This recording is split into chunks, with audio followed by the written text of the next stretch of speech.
We'll teach Donald Trump a valuable lesson. Don't mess with the women in America. Come again? The women in America. Sorry, can you repeat that one more time? The women in America. Maybe a bit louder. The women in America.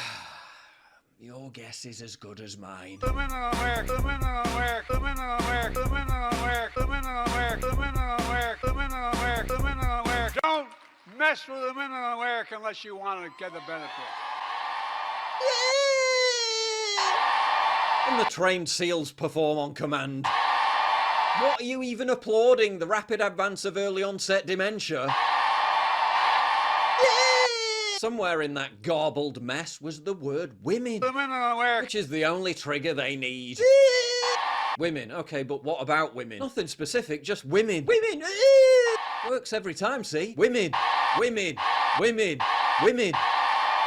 But what about America? The women in America. Well, alongside Reagan's farewell address. The past few days, when I've been at that window upstairs, I've thought a bit of the shining city upon a hill. And FDR's response to Pearl Harbor. A date which will live in infamy. It's a quote that will go down in the annals of history. This is one of the funniest, but by no means the only example of what everyone has known for years. Biden's losing it. Yeah. And how did the media respond to the overwhelming evidence that Biden is fast heading towards cognitive oblivion? By claiming it's Trump who's actually got major cognitive difficulties because he confused Nikki Haley with Nancy Pelosi. This is when Trump confused Nikki Haley for House Speaker Emerita Nancy Pelosi. On January 6th, you know, Nikki Haley is in charge of security. They then trotted out Democrat-supported, failed establishment Trump saboteur Nikki Haley to bolster the narrative. He says that I'm the one that kept security from the Capitol on January 6th. Don't be surprised if you have someone that's 80 in office. Their mental stability is going to continue to decline. Pelosi herself then steamed in. Donald Trump's cognitive disorders. He tried to say that Nikki Haley did not allow the National Guard to come, but it was Nancy Pelosi. It was nobody. It was Donald Trump. Whoa, hold up. Let's just hear that last bit again. It was Donald Trump. So Pelosi is saying Trump has cognitive disorders because he confused the name of two people one time. Right, so what you just did there then? It was Donald Trump. Glass houses, Nancy, glass houses. It's also interesting to see how this story played out in terms of left-right media coverage. From Ground News, we learned that out of 6 news articles covering this story, and specifically Nancy Pelosi's response to it, all of them AW Today. Senator Ted Cruz responded by calling for a Biden versus Trump cognitive test. Nikki is echoing that, and they're doing it to defend Joe Biden. What I suggested in the podcast today, I said, all right, fine. I suggest this for the general election. Let's do a cognitive test, Joe Biden versus Donald Trump. The winner is president. I'm very happy to take those odds because Trump will whip Biden's ass. And then to top it all off, as if it couldn't get even more absurd, the Biden campaign itself waded in. Posting this video montage. You have voter ID to buy a loaf of bread. You have ID to buy a loaf of bread. What? What is? Veterans don't have cell phones, do they? He got confused. He got confused and said he was running against Obama. He never ran against Obama. And we did with Obama.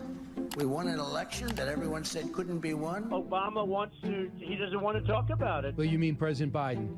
So, Don't put our country at risk like this. I'm Joe Biden, and I approve this message. I bet you do approve that message. Oh, my God. Oh, my God. Oh, my God. That's the best they could come up with. One of these things is not like the other. More than half of the women in my administration are women.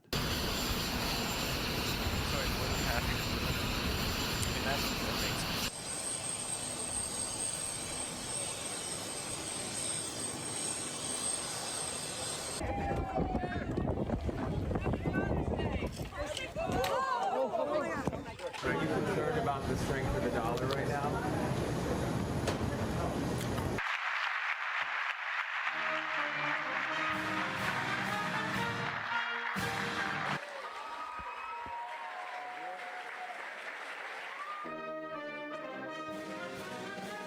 Oh my my God. Yes, the same political establishment and regime media that will look the other way as retirement home-ready Joe Biden hides in a basement, barely emerges to do anything as president for weeks-long stretches, gives barely comprehensible speech after speech,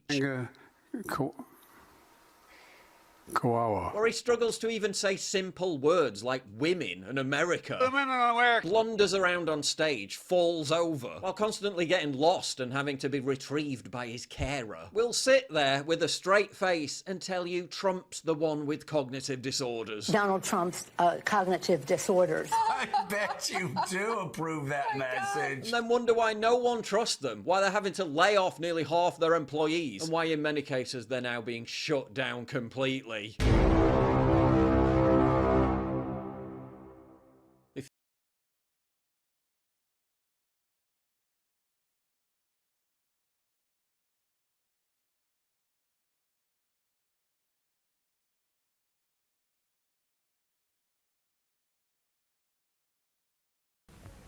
Das Ende der ersten britischen Luftlandedivision bei Arnhem.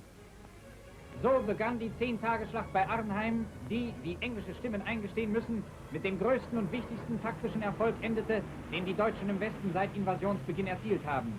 In den Mittagsstunden des 17. September landen die Angloamerikaner im Raum Eindhoven, Nijmegen, Arnhem mehr als 3 Fallschirm- und Luftlandedivisionen mit dem Ziel, die steckengebliebene Operation an der Westgrenze wieder flott zu machen. Schon nach kurzer Zeit gelingt es der deutschen Führung, die im Raum Arnhem operierende 1. englische Luftlandedivision einzukesseln und innerhalb von 10 Tagen zu vernichten. Mit allen Waffen werden die Briten schon während Landung und Sprung empfangen. Oft ist der Himmel minutenlang von Flugzeugen und Lastenseglern verdunkelt. Viele von ihnen werden noch in der Luft getroffen und stürzen brennend ab.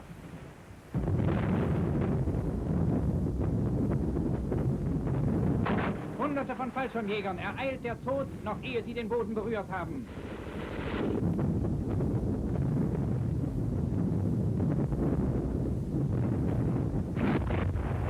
Flak- und Jagdflieger bekämpfen die Transportmaschinen und Lastensegler.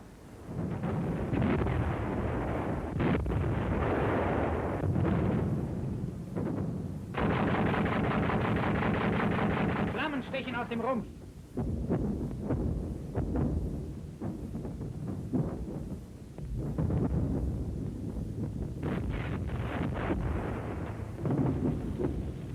Das ist das Ende. Ein ganzes Feld von englischen und amerikanischen Lastenseglern, von denen viele unmittelbar nach der Landung in Brand geschossen werden. Ihre Besatzungen sind den deutschen Verteidigern ausgeliefert.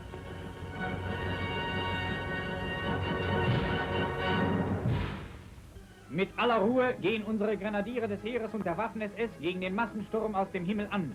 Ein motorisiertes 2 cm Geschütz vernichtet eine Gruppe von Fallschirmjägern.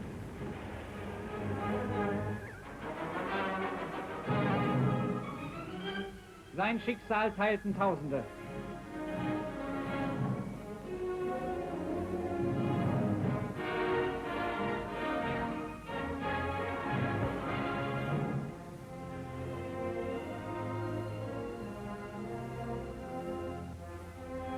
Gefangene Briten. Lastensegler, die nach Niederkämpfung der Besatzungen in unserer Hand fielen.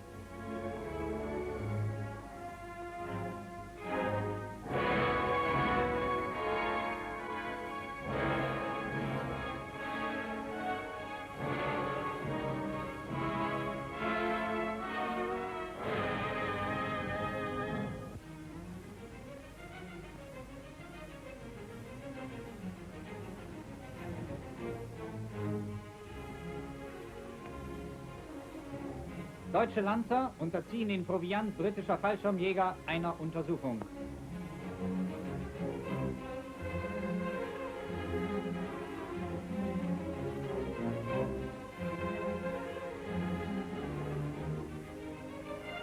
Deutsche Infanteriereserven auf dem Marsch zum Kampfraum um Arnhem. Radfahrerkompanien gelangen auf den glatten Autostraßen schnell zum Ziel. Ein Waldstück wird durchkämpft.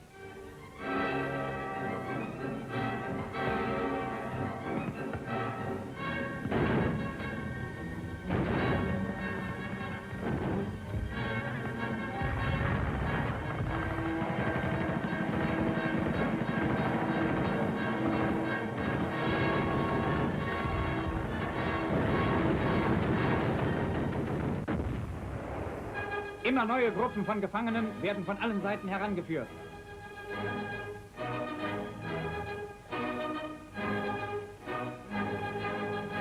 Eine Dachlandung.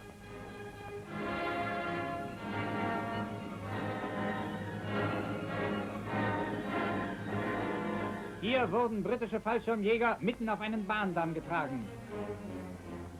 Für sie ist die Operation Berlin, wie General Eisenhower dieses Unternehmen bezeichnet, zu Ende. Sie haben sich abermals damit abgefunden, dass der von Churchill für diese Tage festgesetzte Termin der deutschen Kapitulation nicht nur erneut auf unbestimmte Zeit vertagt werden musste, sondern niemals in Frage kommen wird.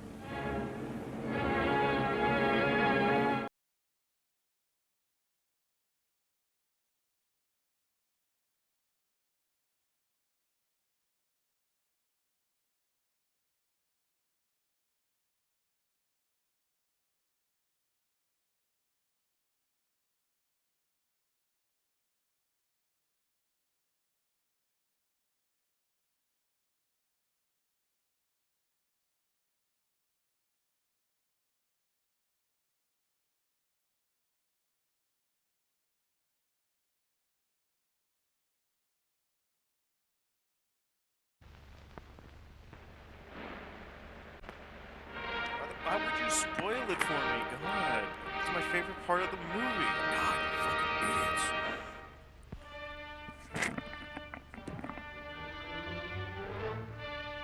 Das Oberkommando der Wehrmacht gab am 9. Juni bekannt: deutsche Seestreitkräfte, darunter die beiden Schlachtschiffe Gneisenau und Scharnhorst, operierten unter Führung des Admirals Marschall im Nordmeer. Hierbei wurden verschiedene englische Einheiten vernichtet. Männer der Propagandakompanien begleiteten den Flottenverband und brachten jetzt diese Bilder von den siegreichen Kämpfen unserer Kriegsmarine in die Heimat zurück. Der deutsche Flottenverband läuft aus.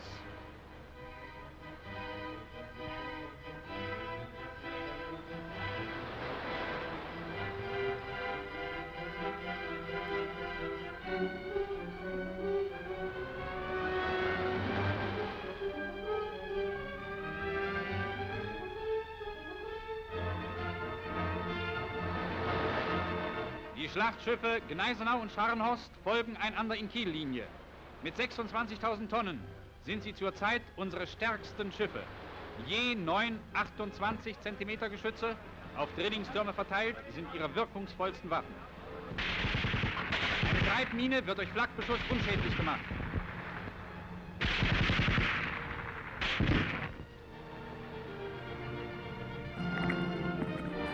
In der Warslinie geht es weiter vorwärts nach Norden.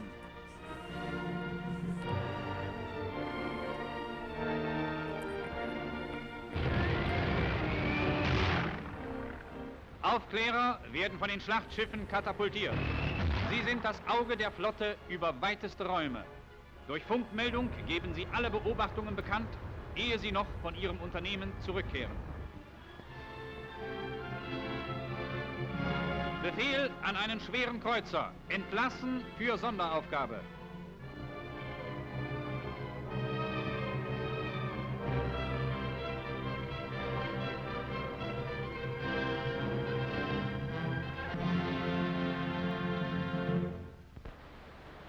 Inzwischen ist der englische Flugzeugträger Glorious gemeldet. Der 22.500 Tonnen große Koloss hat 48 Bombenflugzeuge an Bord. Mit äußerster Kraft geht es dem Feind entgegen, der durch Zerstörer gesichert wird.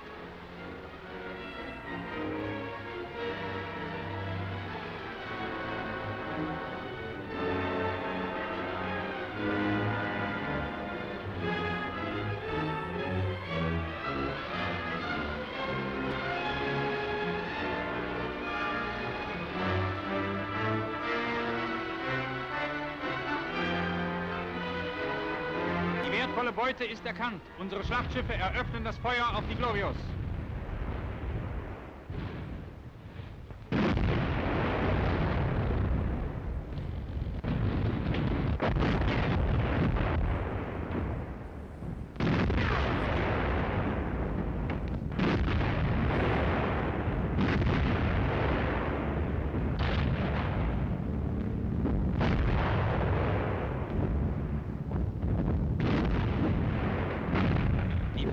Granaten liegen viel zu kurz. Breitseite auf Breitseite jagt aus den Rohren. Die Glorious ist bereits schwer getroffen. Die englischen Zerstörer versuchen den Flugzeugträger einzunebeln und damit der Sicht zu entziehen. Vergebens. Der Feind wird nicht mehr losgelassen. Immer wieder überschüttet Schnellfeuer schwersten Kalibers den Gegner.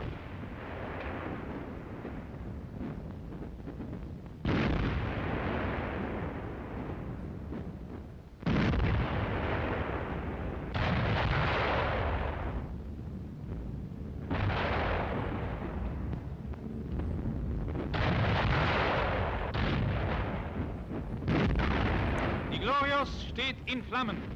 Die begleitenden Zerstörer sind schwer beschädigt und sinken im weiteren Verlauf des Gefechtes.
Kartuschen an Bord der Scharnhorst.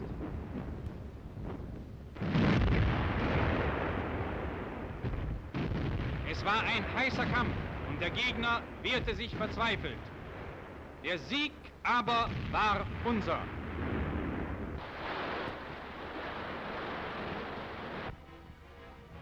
Inzwischen haben unsere Zerstörer den englischen Marinetanker Ölpionier ausgemacht. Ein Schiff von 9.100 Tonnen.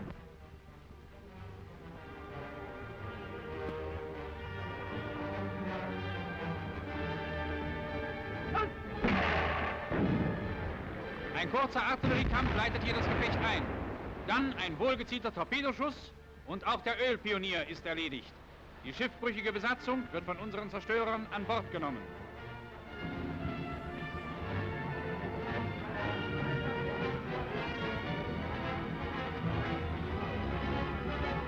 Die zweite Kampfgruppe hat währenddessen auf den von Aufklärungsflugzeugen gemeldeten 21.000 Tonnen großen Truppentransporter Orama Jagd gemacht.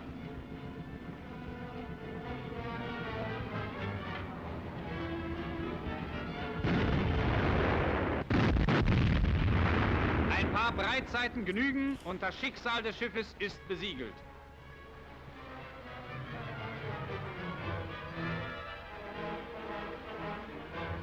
Die Mannschaft ist in großen Rettungsbooten von Bord gegangen.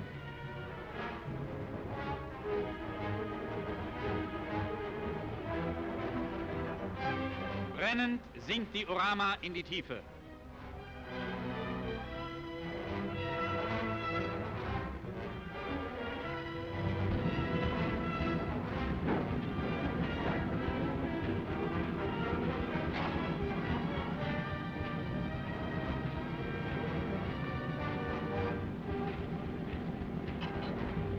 England hat aufs Neue die scharfen Schläge des deutschen Schwertes zu spüren bekommen, das nun Britannien zum Entscheidungskampf zwingt.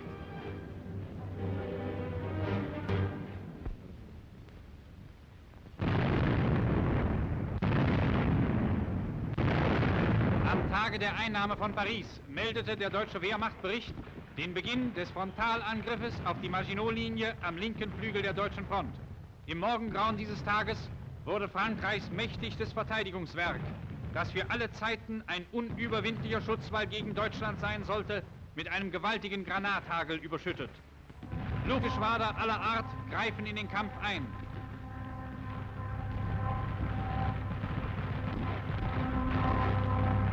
Unter uns die Maginot-Linie.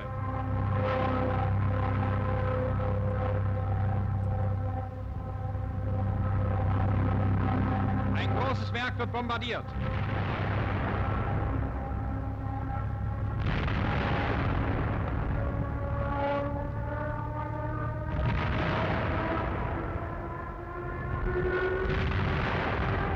Stukas greifen einzelne Bunker an.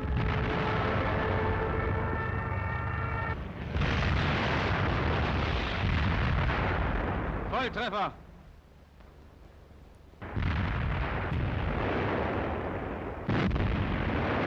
Und immer wieder hageln die Granaten unserer schweren Artillerie auf den Feind.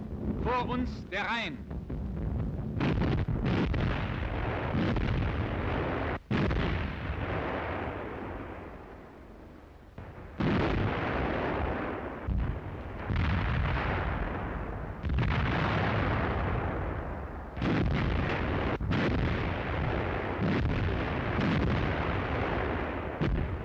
Im Schutze schwersten Trommelfeuers bereitet die Infanterie den Übergang über den Rhein vor.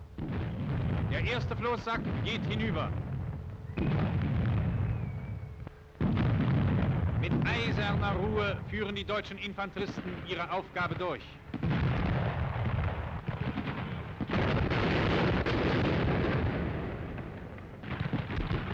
Am anderen Ufer wird sofort Stellung bezogen. Es muss ein Brückenkopf für die Arbeit der Pioniere geschaffen werden.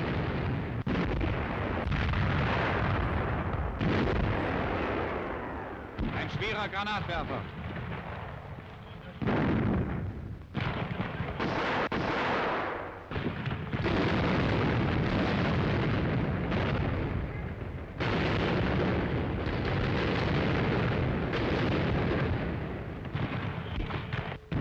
Dem ersten Stoßtrupp folgen Sturmpioniere.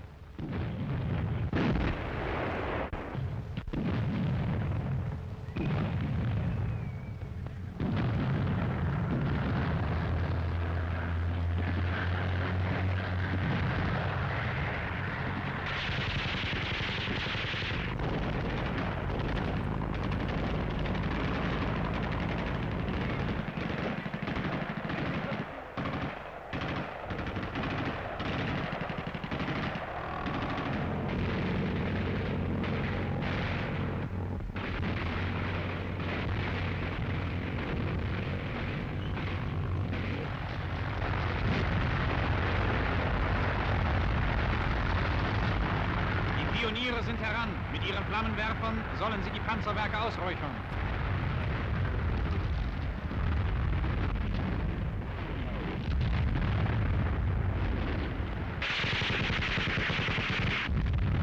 In erbittertem, zähem Kampf, der keine Schonung kennt, geht es von Bunker zu Bunker. Hier bewährt sich die Ausbildung des deutschen Westwallsoldaten, der immer wieder für diese große Aufgabe vorbereitet und geschult wurde. Die erste Linie des Gegners ist durchbrochen. Die Pioniere können im Schutze von Artillerie und MG-Feuer mit dem Brückenbau beginnen. In kurzer Zeit sind an vielen Stellen der Front Brücken über den Rhein geschlagen.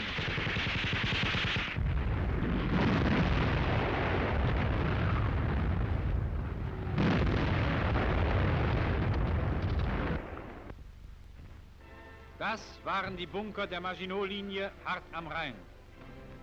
Es gehörte die glänzende Ausbildung, die vorbildliche Tapferkeit und der eiserne Wille des deutschen Soldaten dazu, diese starken Befestigungen zu bezwingen.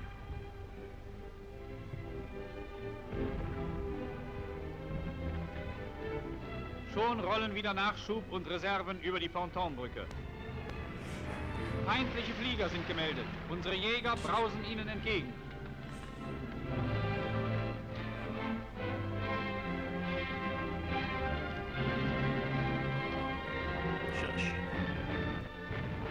Flak übernimmt den unmittelbaren Schutz der Brücke. Die Gegner haben sich im Luftkampf verbissen. Immer wieder greifen unsere Jäger an.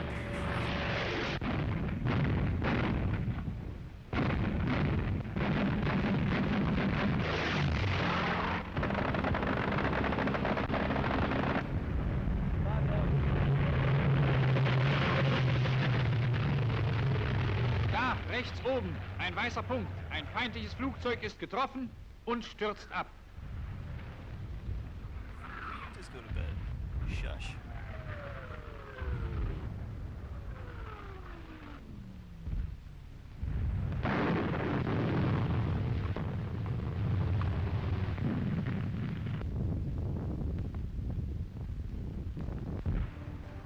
Straßburg, die alte deutsche Stadt, ist wieder in deutscher Hand.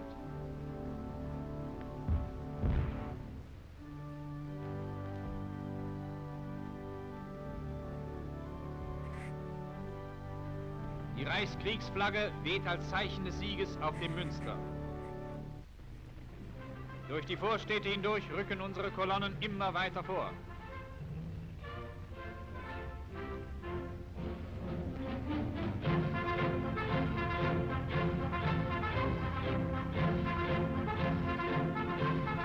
Die Schlacht von Elsass-Lothringen ist voll entbrannt.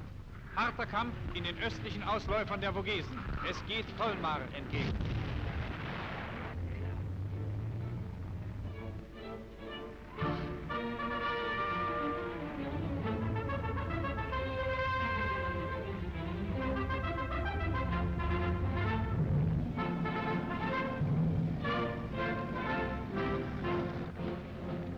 Auch diese urdeutsche Stadt ist endlich wieder von der französischen Herrschaft befreit.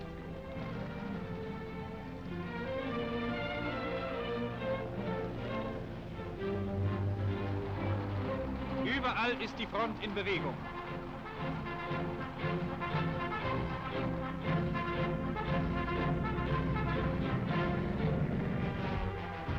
Vor Metz haben die geschlagenen Franzosen noch im letzten Augenblick ein Öllager in Brand gesetzt.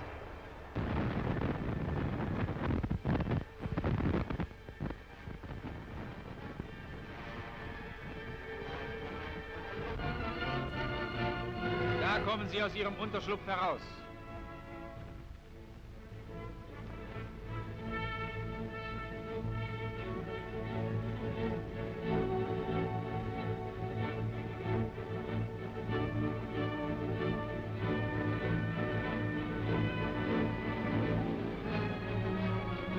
Einmarsch in Metz. Auch diese Stadt hat ihr deutsches Gesicht trotz aller Drangsalierungen durch die Franzosen treu bewahrt.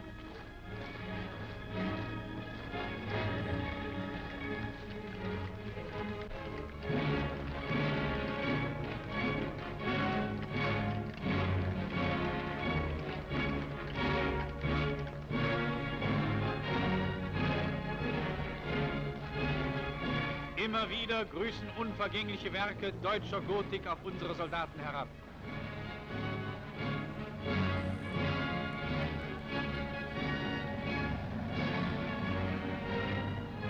Für die Bevölkerung von Metz ist ein Freudentag gekommen.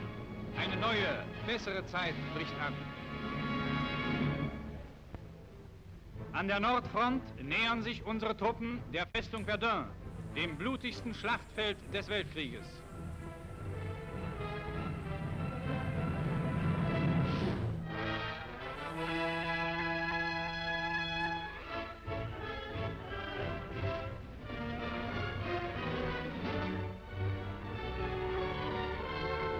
Über die Trümmer zerstörter Brücken arbeitet sich unsere Infanterie vor, ehe noch die Pioniere ihr Werk vollendet haben.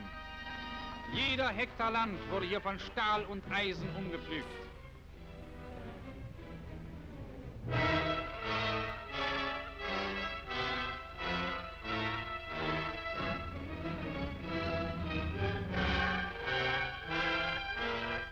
Verdun von 1940 ist ein Ruhmesblatt des deutschen Infanteristen, der hier die Hauptlast des Kampfes zu tragen hatte und diese gewaltige Festung, die im Weltkriege unbesiegt blieb, im Sturm eroberte.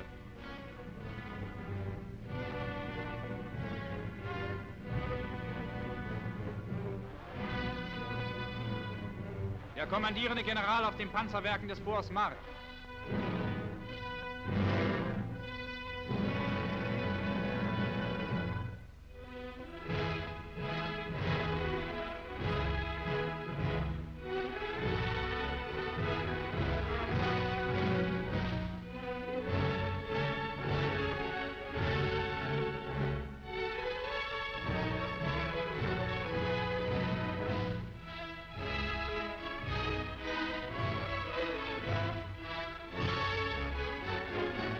In Verdun, zum Ruhme des ewigen Frankreichs.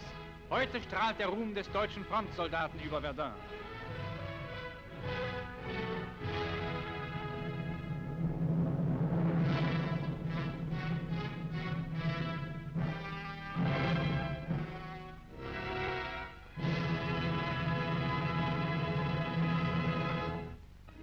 Das französische Siegesdenkmal trägt jetzt die Reichskriegsflagge.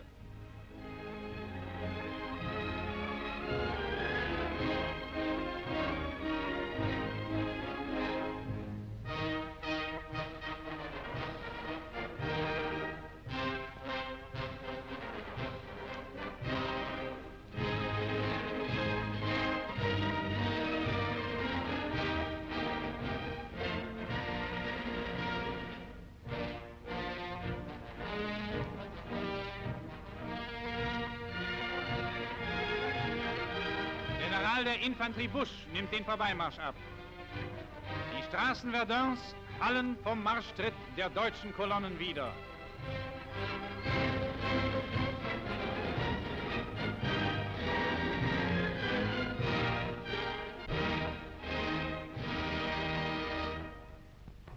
Am 22. Juni kapitulieren die französischen Armeen in der Maginot-Linie.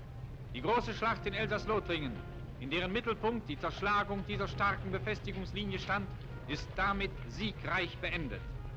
3 Armeeführer und 500.000 Soldaten gerieten in deutsche Gefangenschaft. French people, the black colonial troops getting ushered off.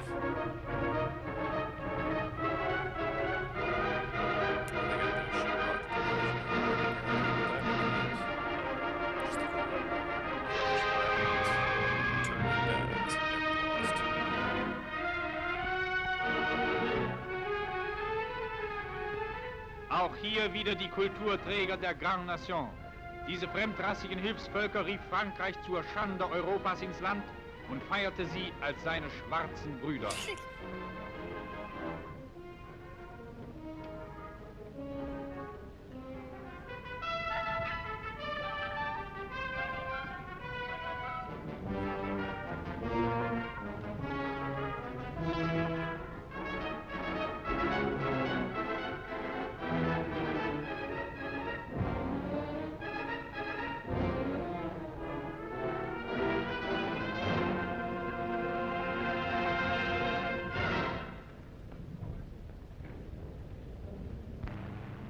Inzwischen sind die Operationen an der Loire-Front in reine Verfolgungskämpfe übergegangen. Die schnellen Truppen lassen den Feind nicht mehr zur Ruhe kommen.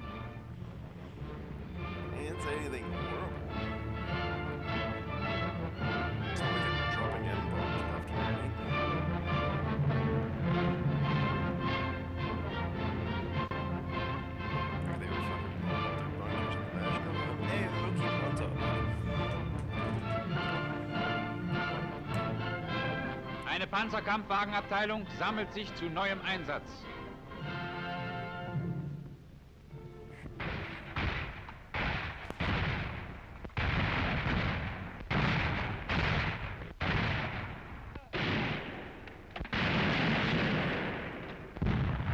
Der Franzose, der immer wieder versucht, die Verfolgung aufzuhalten, belegt das Gelände mit Artilleriefeuer.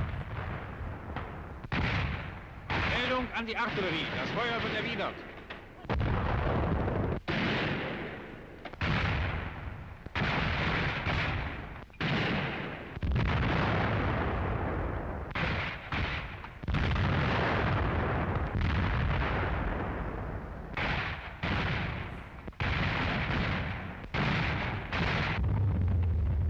Die Panzer gehen zum Angriff vor.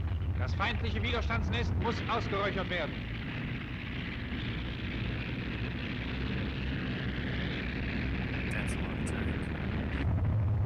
Sturmbatterien übernehmen die Spitze.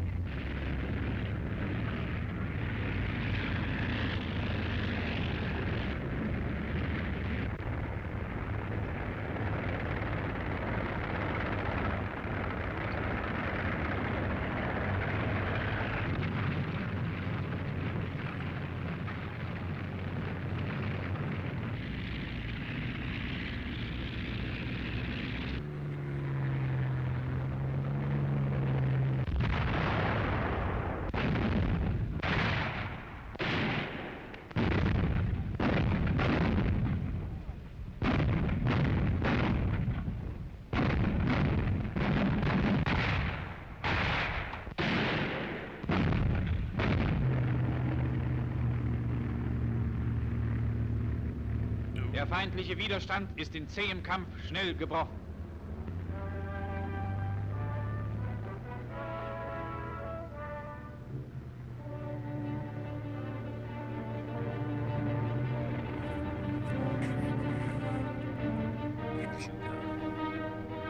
Auch ein Gegenangriff französischer Tanks konnte das Schicksal nicht mehr abwenden.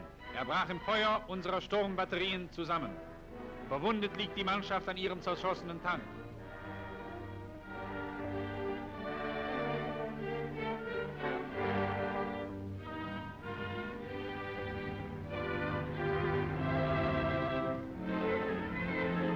Die Reste in Brand geschossener Kampfwagen werden untersucht.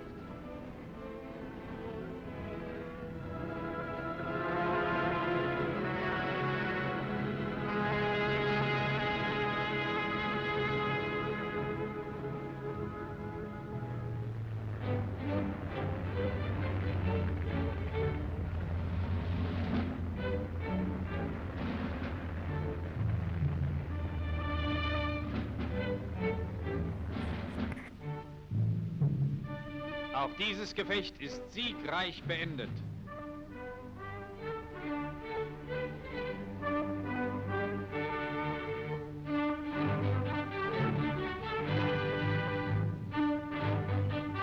Infanteristen und Panzermänner finden sich zur wohlverdienten Rast zusammen.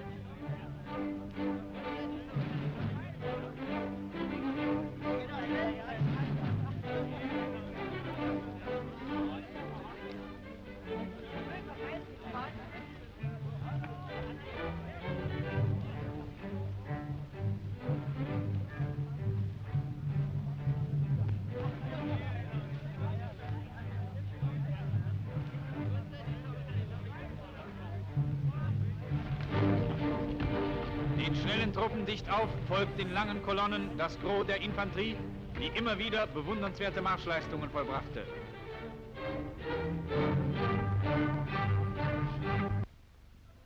Der Führer mit seinen Generälen im Hauptquartier.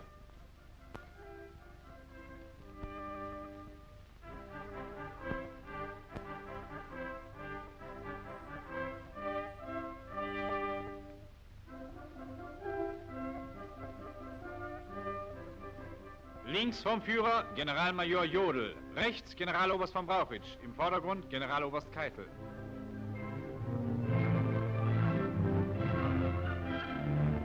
Großadmiral Raeder.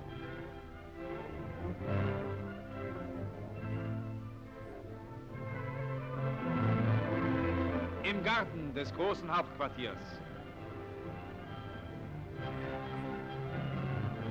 Generalfeldmarschall Hermann Göring bespricht mit dem Führer die weiteren Operationen.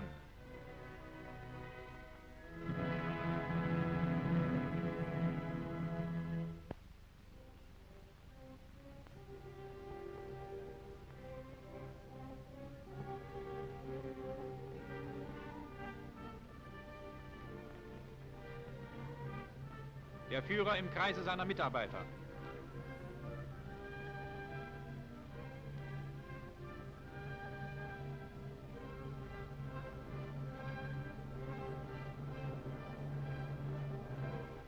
Nach der Kapitulationserklärung General Pétains legt Generaloberst Keitel die Einladung für den Duce nach München zur Unterschrift vor. Drop the pen on the signing. That is fantastic. Ein geschichtlicher Sieg ist errungen. Frankreichs Armeen sind verschlagen. Gut. Ja, even though the pen drop. Ja, das wird really gut. Ja, who wants a Schnitzel? Alright, let's do it, boys.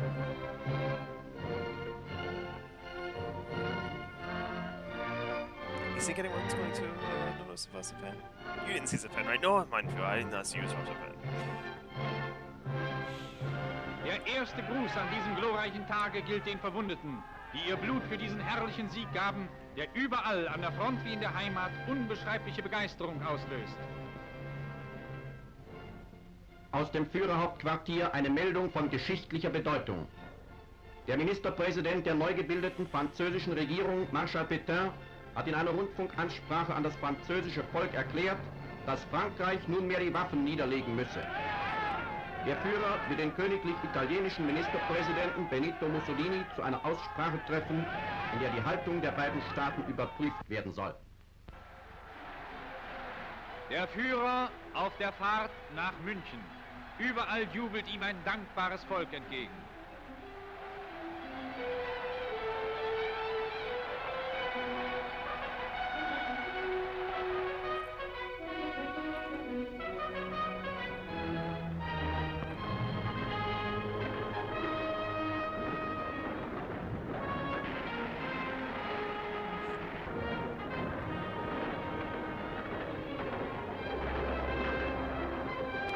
They just started flashing him. Fantastic.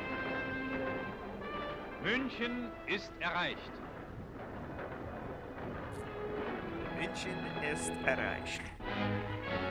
Reichsstatthalter Ritter von Epp begrüßt den Führer in der Hauptstadt der Bewegung.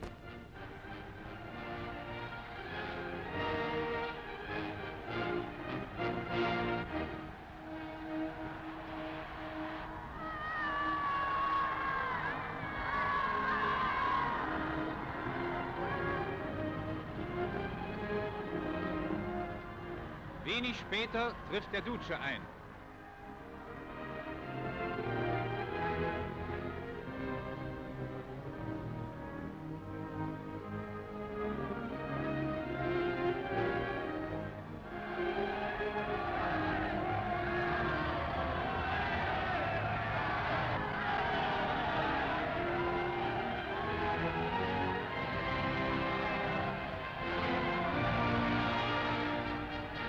Oh, Benito tried to get Hitler to go in after he told him to go in first. It's starting to get uncomfortable between the two.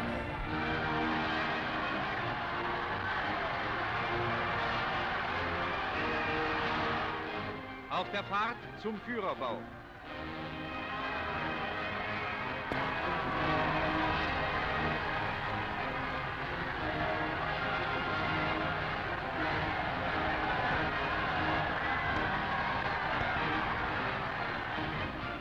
Die Begeisterung der Münchner kennt keine Grenzen. Nie zuvor war ihr Jubel spontaner und herzlicher als in dieser Stunde. Vom Balkon des Führerbaues grüßen der Duce und der Führer die begeisterte Menge.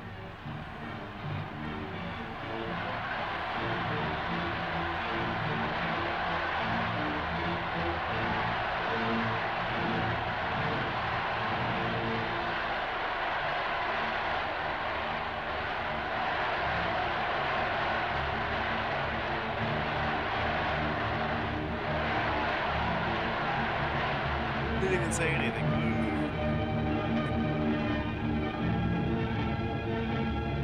In der folgenden Aussprache einigten sich der Führer und der Duce über die Stellungnahme der beiden verbündeten Regierungen zu dem französischen Waffenstillstandsgesuch.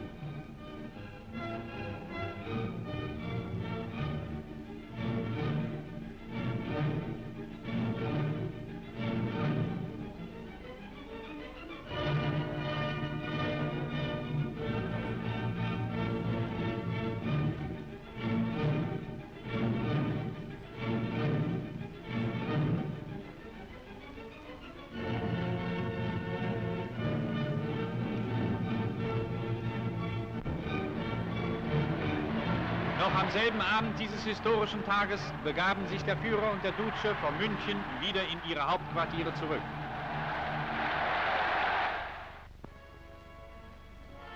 Am Grabmal des unbekannten Soldaten in Paris. Deutsche Offiziere erweisen dem gefallenen Gegner, der sich tapfer schlug, die Ehrenbezeugung.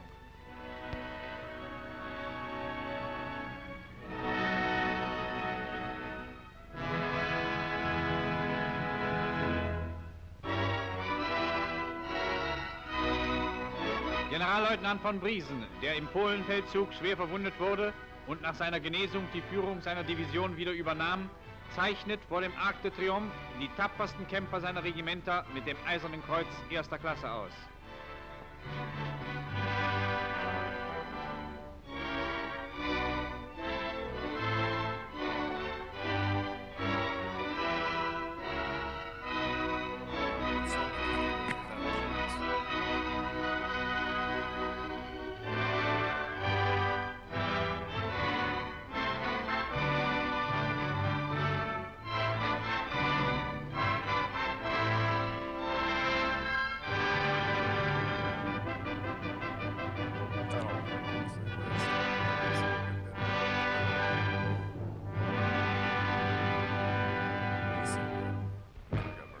Eine Parade über die Avenue Foch beschließt diese Stunde der Ehrung.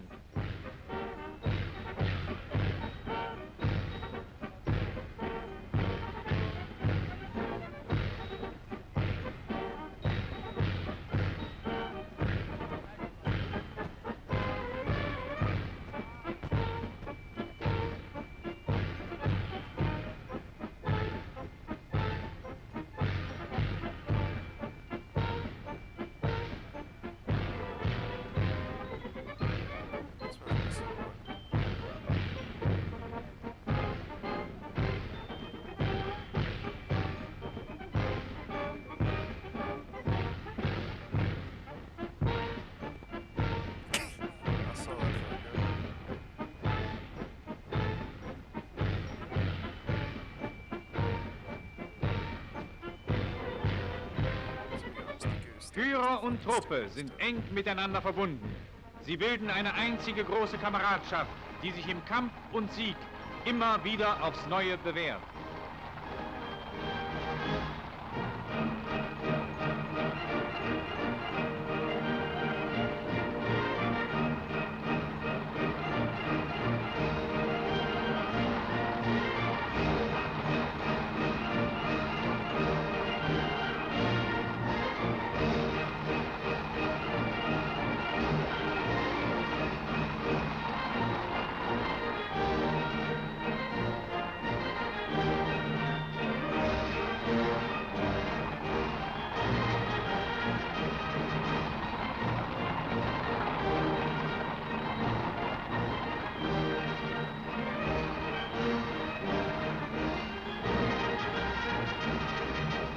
Der 21. Juni, Tag von Compiègne.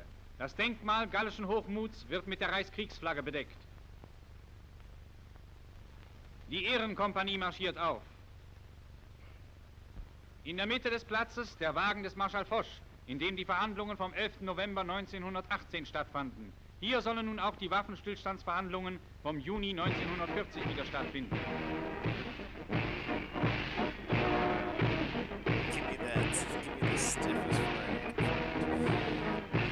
Der Führer schreitet mit seinen Generälen die Front der Ehrenkompanie ab.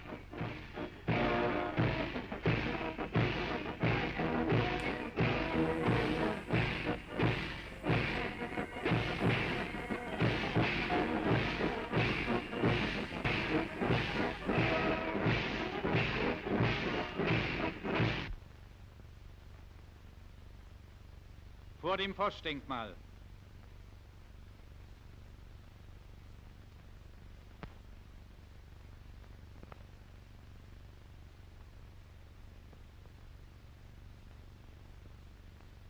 Der Stein, der die Erinnerung an die Demütigung Deutschlands vom November 1918 verewigen sollte.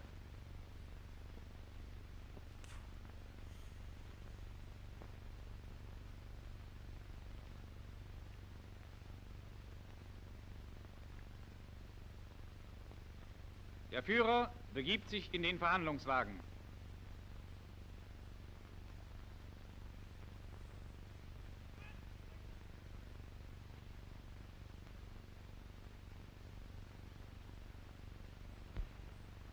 Alles ist hier genauso geblieben, wie es 1918 war.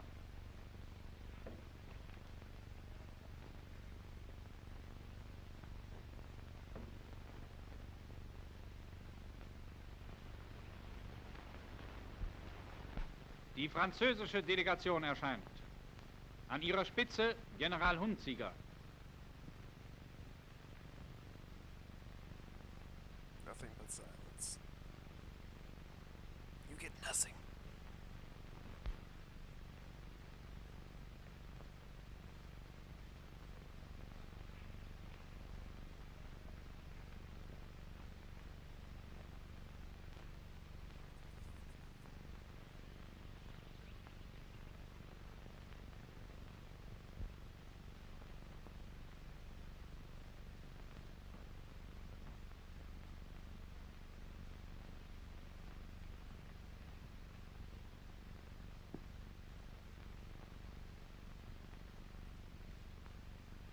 Hinter General Hunziger, Botschafter Noël, Konteradmiral Leluc und General Bergeret. Im Auftrage des Führers verliest Generaloberst Keitel die Präambel zu den Waffenstillstandsbedingungen. Der Zweck der deutschen Forderungen ist es, so heißt es darin, erstens, eine Wiederaufnahme des Kampfes zu verhindern. Zweitens, Deutschland alle Sicherheiten zu bieten für die ihm auferzwungene Weiterführung des Krieges gegen England, sowie drittens, die Voraussetzungen zu schaffen für die Gestaltung eines neuen Friedens, dessen wesentlicher Inhalt die Wiedergutmachung des dem Deutschen Reich selbst mit Gewalt angetanen Unrechts sein wird.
In dem einstigen Salonwagen des Marschall Foch nehmen die Verhandlungen ihren Fortgang.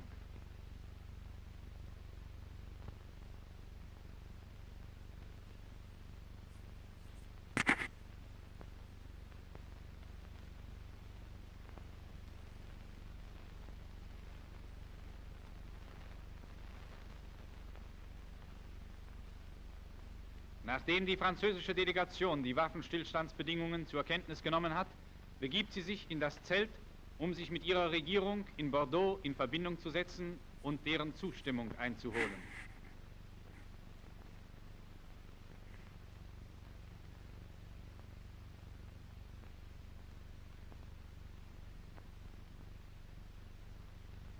Am 22. Juni 18:50 Uhr deutscher Sommerzeit wurde im Wald von Compiègne der deutsch-französische Waffenstillstandsvertrag unterzeichnet. Die Unterzeichnung nahmen vor: auf deutscher Seite als Beauftragter des Führers und obersten Befehlshabers der Wehrmacht der Chef des Oberkommandos der Wehrmacht, Generaloberst Keitel; auf französischer Seite als Beauftragter der französischen Regierung General Hunzinger. 6 Stunden nach der Annahme der italienischen Waffenstillstandsbedingungen tritt am 25. Juni morgens 1:35 Uhr die Waffenruhe in Frankreich ein. Der Krieg im Westen endete mit dem glänzendsten Sieg der deutschen Geschichte.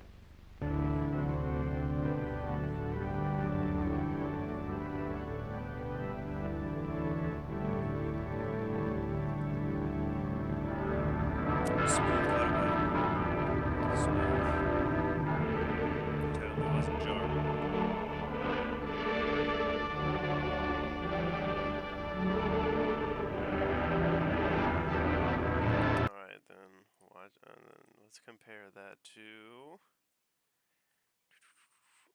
the Japanese big one. Shut up. Nobody likes you, YouTube.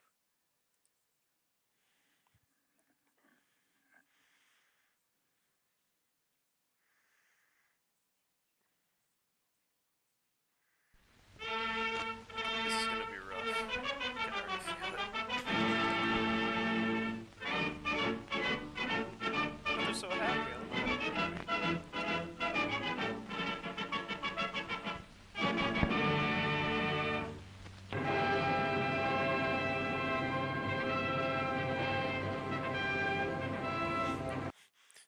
So this is how you declare war on me, you son of a bitch.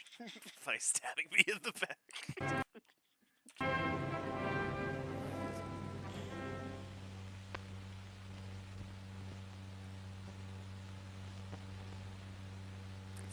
That's like someone stabbing you in the back, and then as he's stabbing you and pushing you onto the ground, he like slaps a sticky note on your forehead saying, "I'm about to stab you." And then he's like, "What? I gave him a sticky note." 前線の武装直が間髪せられました。Coming who? 精鋭なる帝国陸海軍は今や決死の戦いを行いつつあります。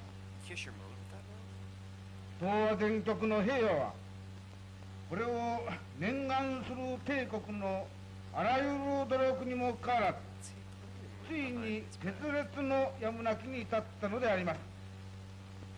本来政府は Would you call me あ Rhonda? らゆる手段を Shit me? 対米国交調整の成立に努力してまいりましたが、彼は Who's Tega? 従来の主張を一歩も譲らぬのみならず、かえって英蘭氏と連合して皆より我が陸海軍 I just wanna. I don't know if anyone saw that in the translation. Instead of allying, をして皆より我が陸海軍の無条件全面撤兵、南京政府の否認、一独位三国条約の破棄を要求し、帝国の一方的譲歩を強要してまいりました。これに対し帝国はあくまで平和的妥結の努力を続けましたが、米国は何ら反省の色を示さず今日に至りました。もし帝国にして彼らの供与に屈従せんか、帝国の権威を失墜しシナ事変の完遂を期せざるのみならず、ついには帝 Could you imagine just having to listen to this over like the radio? He'd be like, "Ah, this is painful." 国の存立をも期待に陥らしむる結果となるのであります。ことここに至りましては、帝国は現下の記録を打開し、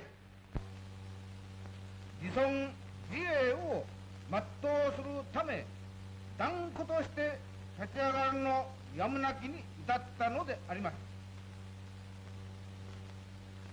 今戦線の最上を拝しまし、恐怖感激に耐えません。私はそうなりといえども一心を捧げて決死報告、ただただ人権を休んで立てまつらんとの念願のみであります。国民諸君もまた己神を顧みず、人の見立てたるの光栄をうなじゅうされるものと信ずるものであります。およそ勝利の要決、一層の信念を堅持することであります。建国2600年、我らは未だかつて戦いに敗れたことを知りません。この自責の解雇こそいかなる強敵をも破壊するの確信を生ずるものであります。我らは高貴ある祖国の歴史を断じて汚さざるとともに、さらに栄えある帝国の明日を建設せんことを固く誓うものであります。顧みれば我らは今日まで隠忍議長との最大限を重ねたのでありますが、断じて役きを求めたものでなく、また敵の兄弟を恐れたものでもありません。ひたすら世界平和の維持と人類の惨禍の防止とを固念したるに他なりません。しかも敵の挑戦を受け、祖国の生存権威とが危うきに及びましては決然立たざるを得ないのであります。当面の敵は物資の豊富を誇り、れによって世界の制覇を目指しておるのであります。この敵を粉砕、東亜不動の新秩序を建設せんがためには当然長期戦たることを予想せねばなりません。これと同時に絶大の建設的努力を要すること言を要しません。かつて我らはあくまで最後の勝利が祖国日本にあることを確信、いかなる困難も障害も克服して進まなければなりません。これこそ昭和の見た目我らに課せられたる天与の試練であり、この試練を突破して後にこそ大東亜建設者としての栄誉を公正に担うことができるものであります。Do you think like the Chinese この時にあたり Taiwanese 満州国 do you think お they よ look び at the Japanese 中 like 華民 Jews? 国との Then like 一国 Nazis, 一心 like の how 関 like the 係、 West looks at like いよ Germans い and よ Nazis. Like 独 everyone's 立 like a 両 Nazi 国 and との everyone's 盟約、ますます like 形 do you を think 変 there's え like つつある someone を in China 解 going 禁 like, you と know する those ものであり top ます。 Chinese scientists are all Japanese? Don't you? 米 Yeah, 国の it's 流 weird. 体 They have Japanese 東亜 ancestry. の Don't you think ご that's 飯、 weird? まさに Could こ be の some 一線 imperial にある。 ties. 一億国民が一体を挙げて国に報い、国に準ずるの時は今であります。 Back to Japan under the Imperials. 発行を家となす公募のもとに、この緊急報告の大精神ある限り、英米といえども I'd watch that show. 何ら恐るるに足らないのであり Of ます。 course, it wouldn't be much of a show. We'd kind of like just let them 勝 go. 利は常に We ニ didn't ー try ズ to の catch them. もとにありと確信いたすものであります。 Like the Nazis. We actually tried to catch the Nazis. Well, that's We were right. like, well, these Japanese did some really fucked up things to these で Marines and 議 people. 長を Yeah, 開 that's き、 fine. 国民の富、 Yeah, but 大 they 量 like 予 seriously 算の fucked up 手 blood. 続 That's きを fine. 施行したいであります。終わり。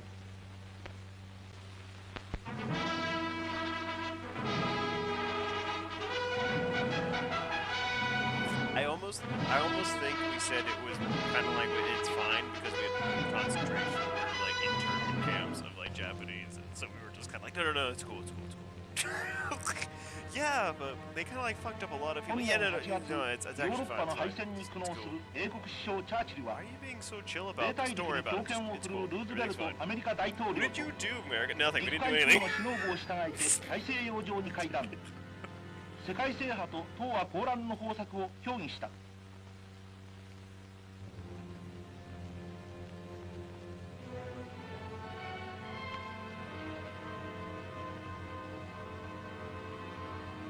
洋上会談は何をもたらしたか。極めて最近もたらされたこのニュースが示すごとく、見よシンガポールの埠頭には陸続として軍用トラック、航空機が運ばれ、ひたすらに対日戦備が急がれ始めた。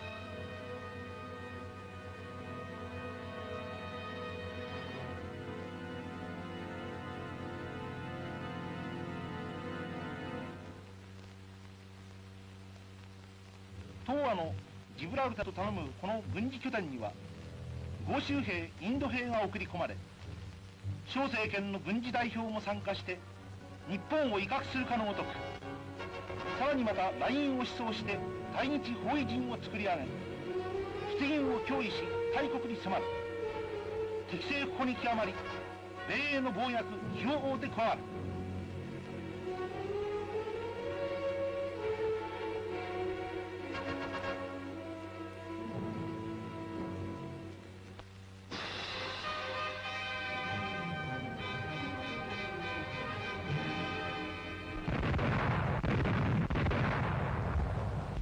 大本営陸海軍部発表。12月8日6時、帝国陸海軍は本8日未明、西太平洋において米英軍と戦闘状態にて、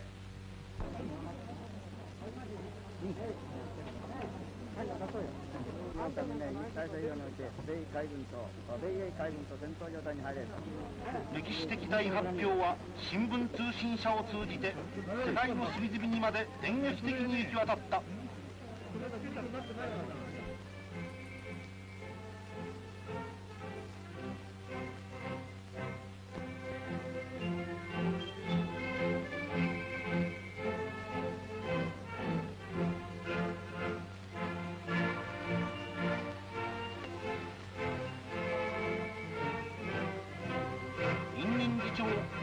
8ヶ月かねてこの時あるを期待した民草は東亜解放の聖戦に一致団結メッシ方向を誓って決起しました。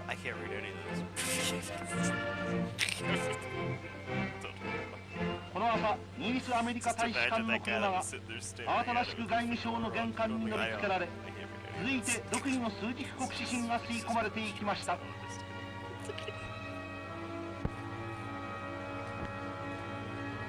断固として下る幼鳥の軍。 The army of 広告 what? 期待天の決意。 The army of punishment? Did I just stumble into an anime all of a sudden? Wait, I am, okay, this is a Japanese dude's, okay. Okay. I was like, the army of punishment, what? wait, what? 国指針が吸い込まれていきました。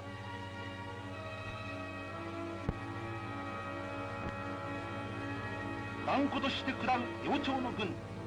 広告不退転の決意を前にしてアメリカ大使館、イギリス大使館いずれも門扉を固く閉ざして語らず、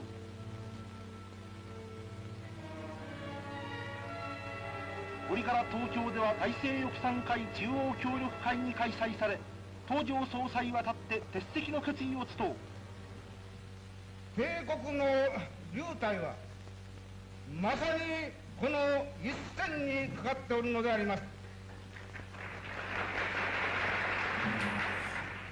今こそ1億の国民が一丸となって立ち上がるべき時期であります。私は本日これ以上何も申し上げません。ただ諸君の適正。 You said you had nothing else to say. We are done here, so I'm not even gonna listen to it. Nope. Not. You said you were done talking. 日本は我々の祖国日本は I'm not gonna listen to 本日 fucking liars. 実に重大なる運命の中に突入したのであります。真に広告の荒廃をとって万里の波動を乗り越えんとする苦難の道へ突進したのであります。昭和16年12月8日は日本国民の永遠に忘るべからざるとなります。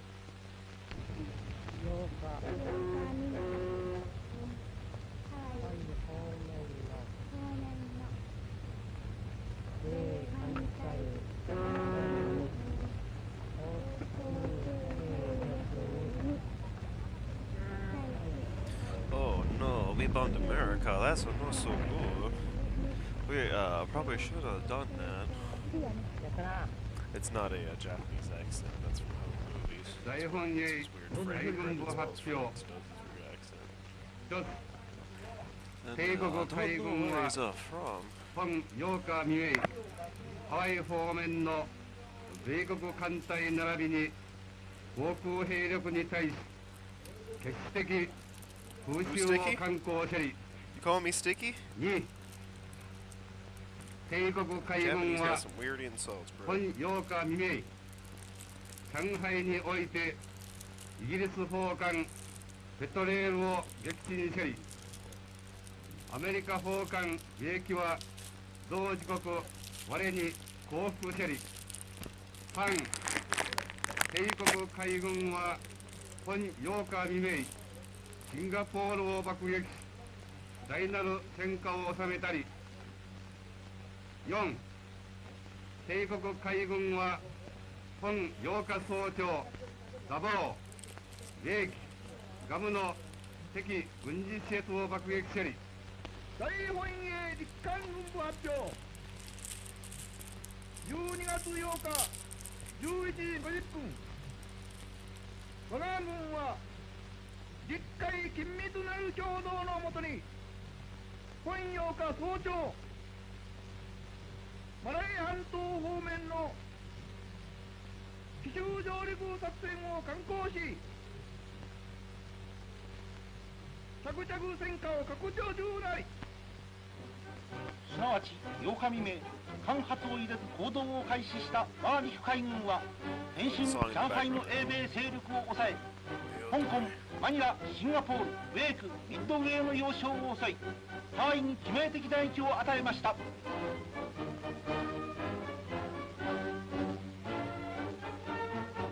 またこの日に備えて遠く仏印屋に待機中の我が陸の精鋭機械化部隊はすでに準備全くなり時を移さず堂々の進撃を開始しました。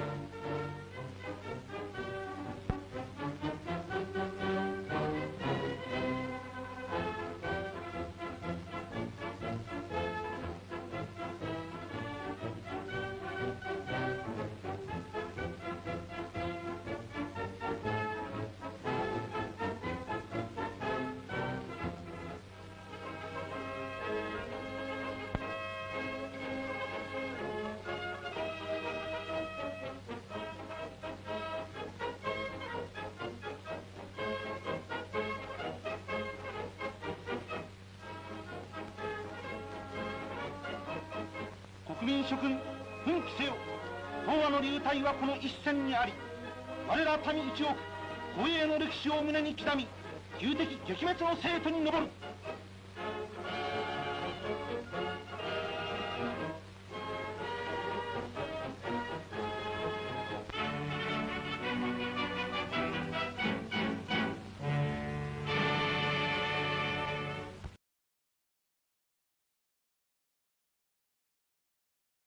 Sorry, can we just not get that wonderful ending again? Trains are war materials, don't travel in vain.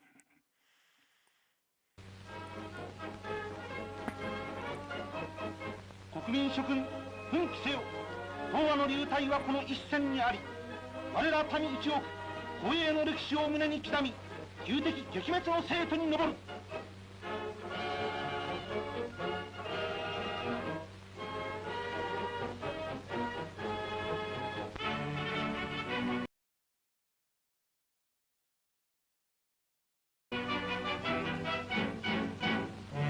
That is fantastic.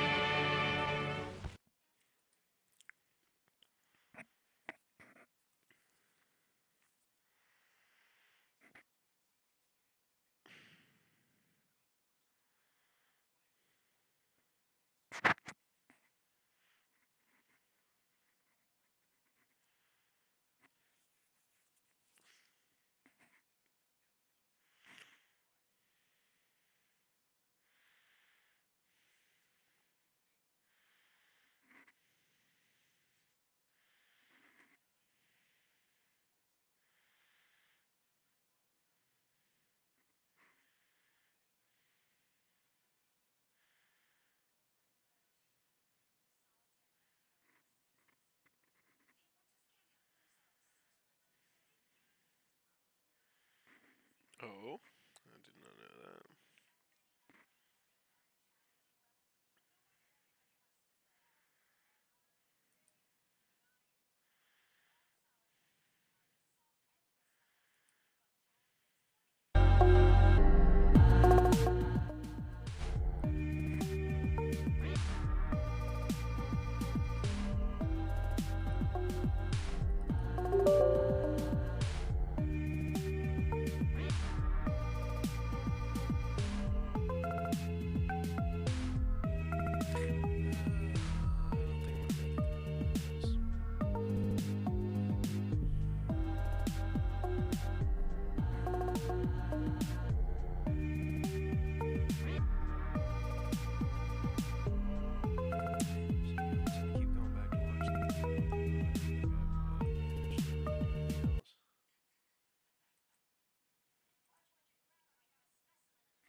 I've watched a lot of these.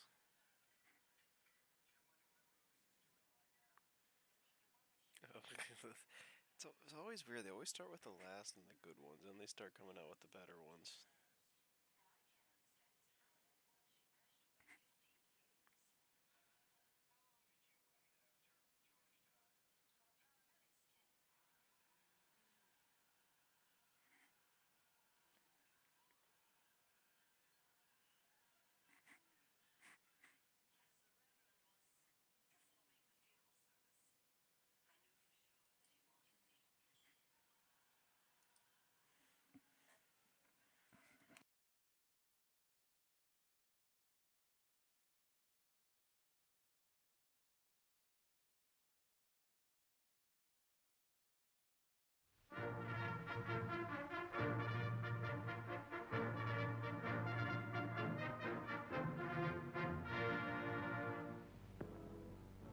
Das deutsche Danzig war durch das Diktat von Versailles zu einem Freistaat unter der Kontrolle des Völkerbundes gemacht worden.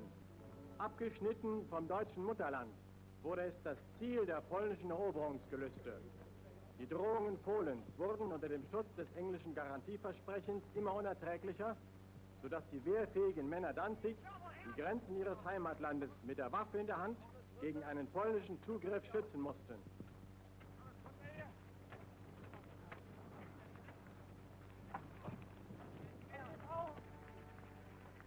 Bei diesem Dienst wurde mancher Familienvater durch polnische Schüsse aus dem Hinterhalt niedergestreckt. Hier die Beisetzung des von polnischen Banden erschossenen SA-Mannes Josef Wessel.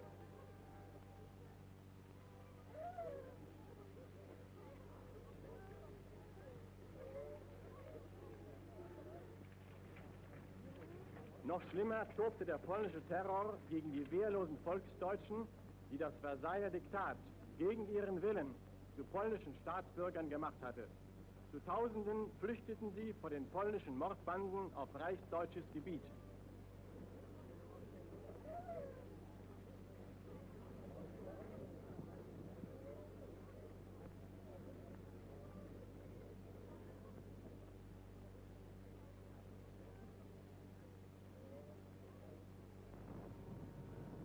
Ihre zurückgebliebenen Höfe wurden von den Polen planmäßig verwüstet und in Brand gesteckt.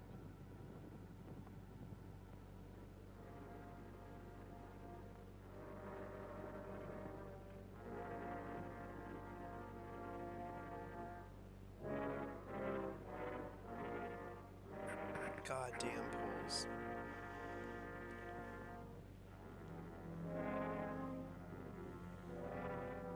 I bet they're the ones that started all this. Gingen allmählich so weit, dass sogar deutsches Reichsgebiet nicht mehr verschont blieb.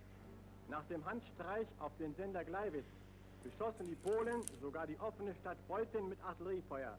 Mitten im Frieden schlugen polnische Granaten und Bomben in die Wohnhäuser der ahnungslosen Bevölkerung.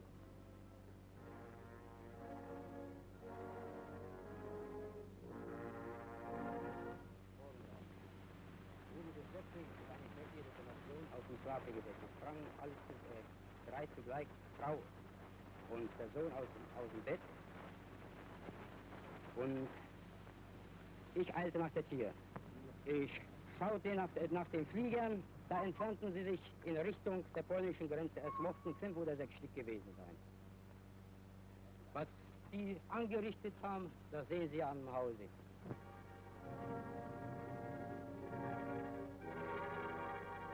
How could the Polish people do this?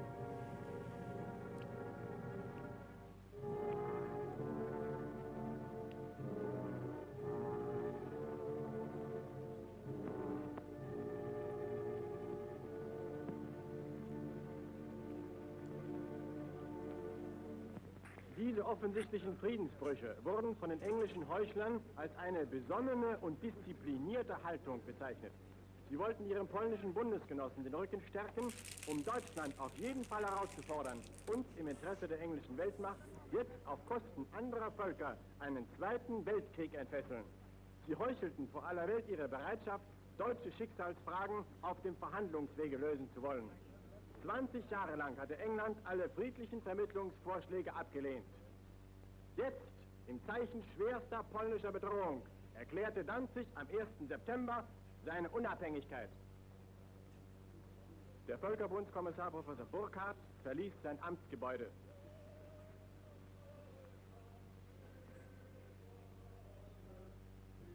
Zum ersten Mal wehten auf den öffentlichen Gebäuden Danzigs die Hakenkreuzfahnen. Aber noch befindet sich in der Stadt das polnische Postgebäude, in dem sich bewaffnete Banden verschanzt hatten. Männer der Danziger Heimwehr räuchern im Schutz eines Panzerwagens diesen gefährlichen Schlupfwinkel aus.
Am Tage der Danziger Freiheitskundgebung hatte der Führer die Männer des Deutschen Reichstags einberufen.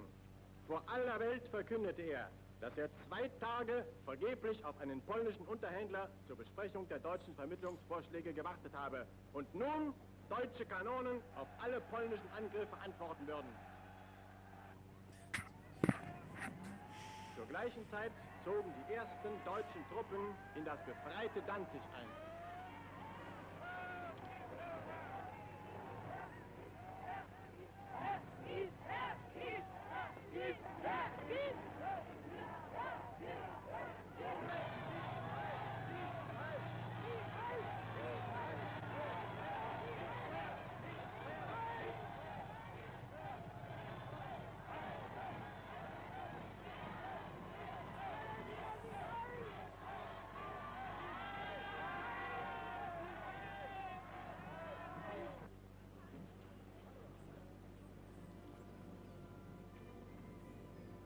Überall im Reich wurden Vorbereitungen getroffen, um den Kriegsdrohungen Englands und seiner Vasallen zu begegnen. Der Luftschutz wurde aufgerufen.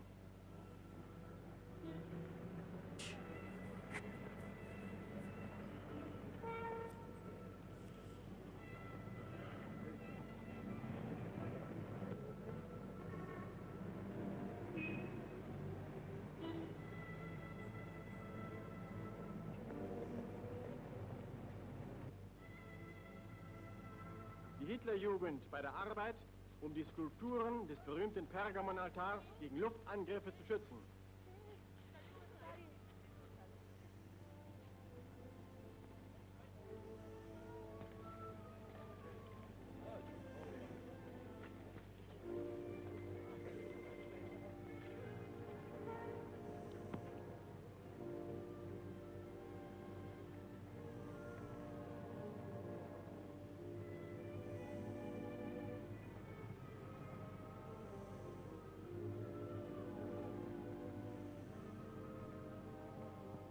Unsere Flak sichert den deutschen Luftraum.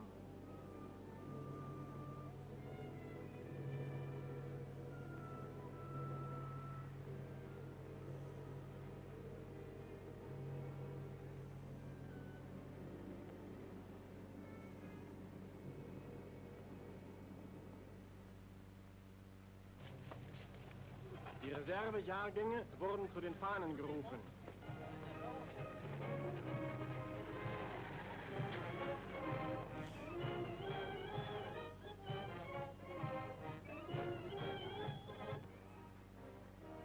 Die deutsche Rüstungsindustrie arbeitet mit Hochdruck.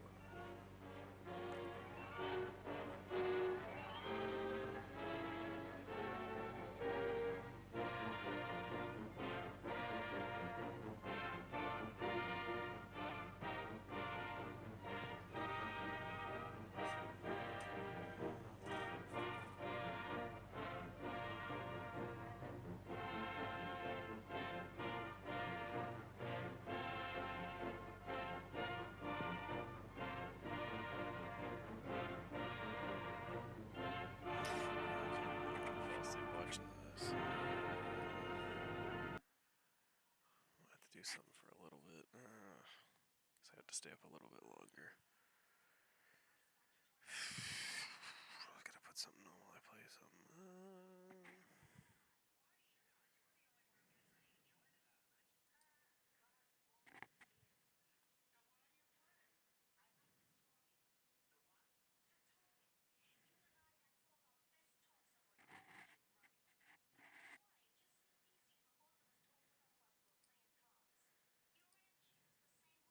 This is the first April Fool's we've worked since then. Companies and bosses have been very nervous to put us on the air over the years, ever since that big prank we did in Boston. What was that? I'm sorry, I was probably sleeping. They're a little nervous us even talking about it today, but All right. basically we told all of Boston that the mayor died in a car accident. It was the younger today's version of that- the Opie and Anthony show. Today's that day. Yeah. April Fool's. April Fool's. Happy birthday, Craig. It's my brother's birthday. Oh.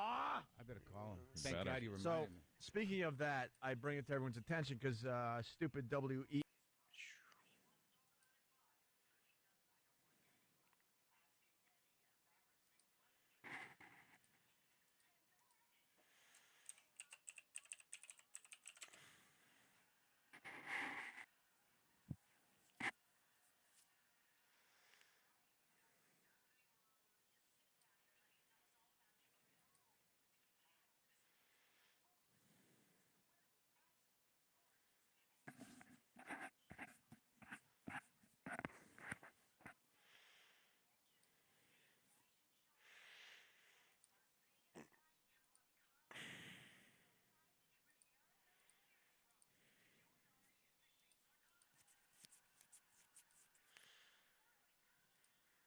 Not to talk about it because it seems to bore the people that want tits, ass, and talk about black people. But I am just such a tech nerd when it comes to all this stuff. And the past few years, it's just been leaps and bounds, good and bad. Because good thing is we get to use some of this equipment that is just cutting edge now and makes things so much easier. Bad, everyone has a podcast. Yeah. Everyone can buy this shit on Amazon or at Best Buy. And that night, they're up and doing some of the worst programs ever. Yeah. The worst thing they're doing, and I can't believe that God allows this, is the face and the background is the thing, and they're just going, at most. Sometimes it's just. Yeah. The people that really don't feel like putting too much into it, but believe, they could get a bunch of viewers. You really have to either be somebody that has a very, maybe a controversial point of view. Who could that be? Or you have to be a gamer that looks like a male model and has tens of thousands of tweens subscribing to them, and then they make a shitload of money. Anyway, if you're not that, obviously, if you're a girl, you got OnlyFans, so you could show your bunghole for cash, which is a great fucking in case of emergency break glass that women have. And you don't even have to be good looking. You just got to show your asshole, and money flows in. It's astounding. Yeah, but no one wants you anymore. So you've hit the eject button. Poof, you're out of the market. Yeah, that's pretty much, it is forever. You think, oh, well, people have to sign up and get a membership and there's some privacy to that. No, every OnlyFans girl ends up on Google, an easy Google search, a name, a picture. And you're damaged goods now. And the odds of getting a decent man to settle down with just goes right down the shitter. Word's gonna get out too. No matter, even if you wear a blindfold, whatever. There's no guy married to a woman for 50 years and discovers that she was an OnlyFans legend for 10 years of her life or any time of her life. It's just a joke. But the gamer guys you talked about, they're playing the game, right? Yep. Yeah, so I can live with that because that's someone contributing. That's new content. It's just the catatonic face. And everyone explains to me, Millennial explains, no, they're just doing that so they can use the content. Yes, I understand that. That doesn't help me as the viewer get less angry at this retard just staring at me as we both look at a fucking video together. The OnlyFans show, there you go. Hey, The OnlyFans shit is, yeah, you end up where you can't get anybody, and they're always so surprised when their dad finds out, and they get mad at the people for outing them. Right, Some yeah. asshole sent the link to my dad, and now they won't talk to me. Like, you made a conscious decision to show your asshole and stick things in it for money. I think you're pretty much the one to blame there. I like how they call it empowering. They're like, you can do any, and these bitches, these loser men, they give you all their money. No, the men are deciding exactly what they dole out for what circumstance. You're not empowered. You're a dancing monkey, and I'm paying for you to dance for me. That's not good for you.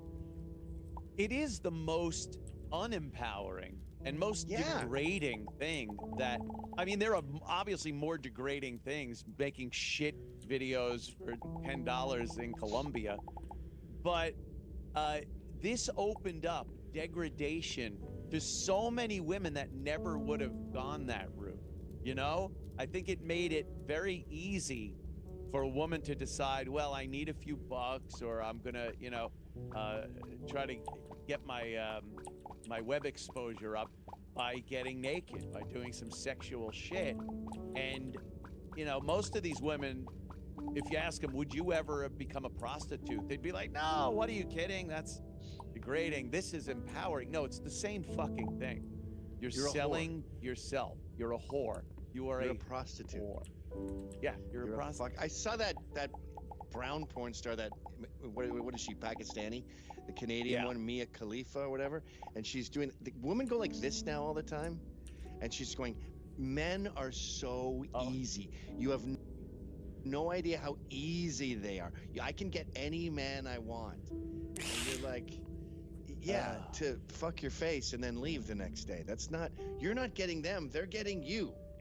Yeah, there it is. Look at her. She really does that with the fingers. If you are wondering how you and another woman got the same man, it is because men are the easiest thing in the entire world. I have never wanted a man and not gotten him. Do you have any idea how many men have wanted me and not gotten me? There has never been a single man that I have wanted that I have not gotten, because men...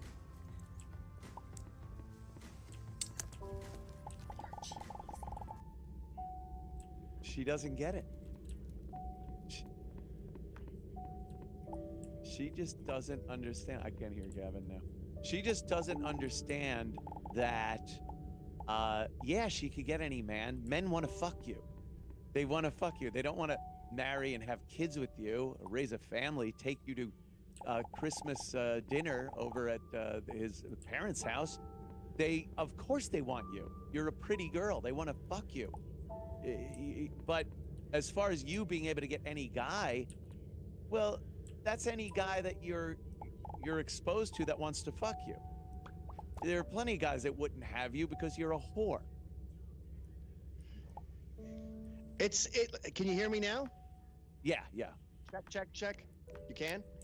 Yeah, it's like going up to a bunch of horses with grass and going, any horse here takes this grass. They're all my bitch. I get any of them. And it's like, you still gotta ride it and stuff. Like, he's fucking your face and he's leaving.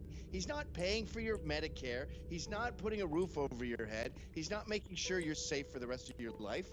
He doesn't give a shit about you after his nut. That's not you getting him, you dummy. Yeah, that's, just consensual rape. It's kind of consensual rape at that point. I don't know. Women have a weird way of rationalizing shit. They're delusional about a lot of things because they need to rationalize it, because they don't want to be a whore. They don't want to be somebody that men aren't attracted to. All of these things, they have to make up excuses and rationalize why they're not a whore, even though they're doing porn and shoving shit in their ass on OnlyFans. It's really astounding the lengths they'll go to rationalize some shit. That's why they're so difficult to have a conversation with or argue with. Yeah. They just rationalize things in their crazy little head. It's a myth of equality too. This whole like we're the same. Yes, men are different about sex. If we were exactly the same, it would be kind of weird that men will fuck anything and women won't, but we're not the same. It's like that old thing about if a lock could be opened by any key, it'd be a shitty lock. If a key could open any lock, it would be a really cool key to have. We're not the fucking same. I don't sit around and go here and go, I can get any gay to suck my dick, but I won't suck any gay's dick. Yeah, because we're not the same as gays. We're not. Right. The myth of equality, you see it everywhere. Like when we would do commercials, these PAs would show up, production assistants, and the guys would all have like this hiking boots and the cargo shorts with the belt with all the tape on it, and they're lifting like amps and stuff and lights. Right. And then the girls would show up with their short haircuts, and they had the same outfit on, and they're always spraining their ankle, putting out their back, breaking something, one of their little bird bones. And you just go, okay, I guess we need to hire a new PA because we were pretending that we're the same. The sexual thing is really interesting because, they have this, they want to be, like, you hear it all the time. Oh, women are just as horny as men. And, talk about me. I want sex all the time. It's my husband that doesn't give it to me and shit like that. Really? So all women are like that.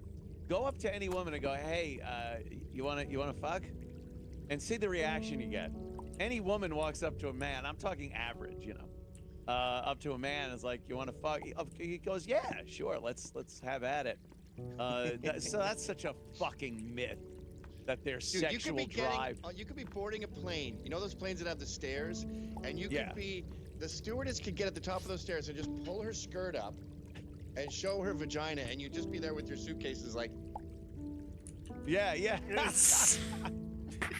The woman now behind you one would of be the furious, but if it was the guy behind you, he'd be like, all right, buddy, we got time. Yeah. Now have a gay flight attendant, which they are all gay men, and he just whips his dick out. There's going to be some issues. There's some problems. There's a great difference there, and they, I think it's just another plan of nature. It's God's plan.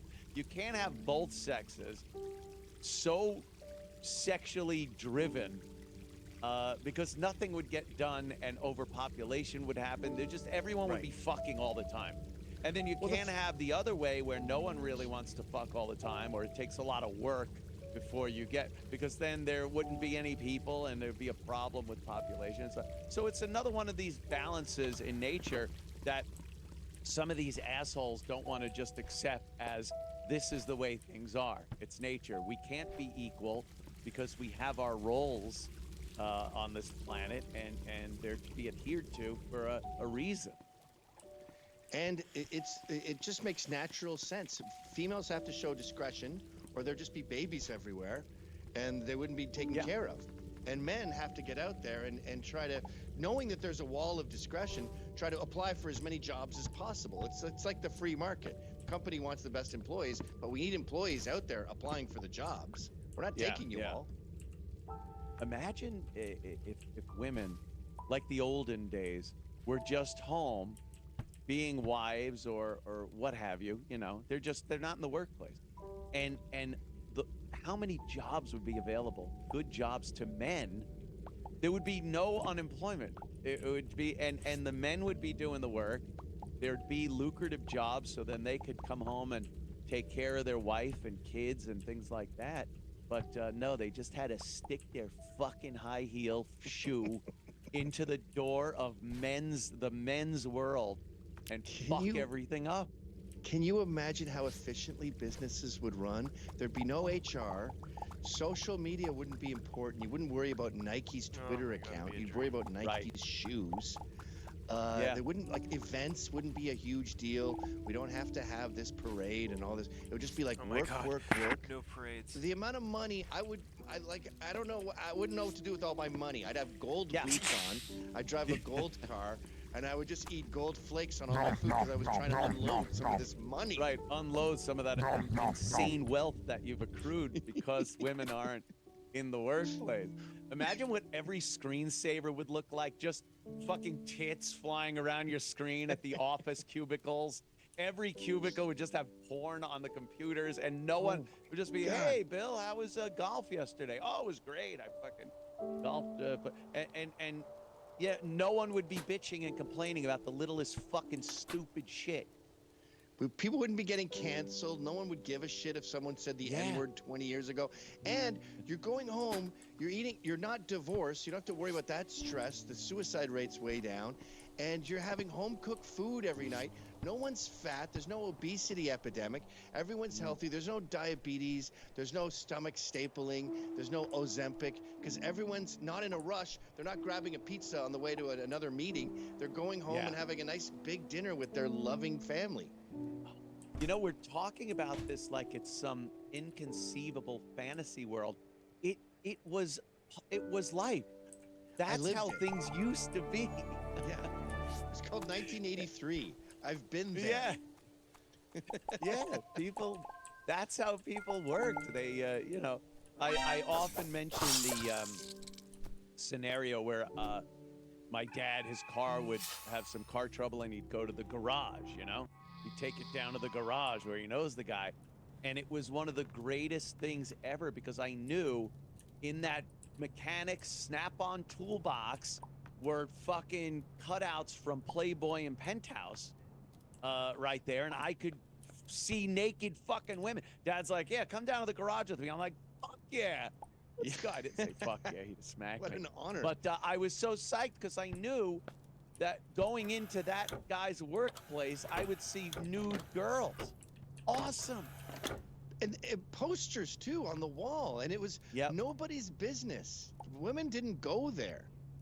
Yeah. Yeah, Snap-on Tools used to have posters that had these hot, half-dressed, scantily clad models holding like a ratchet.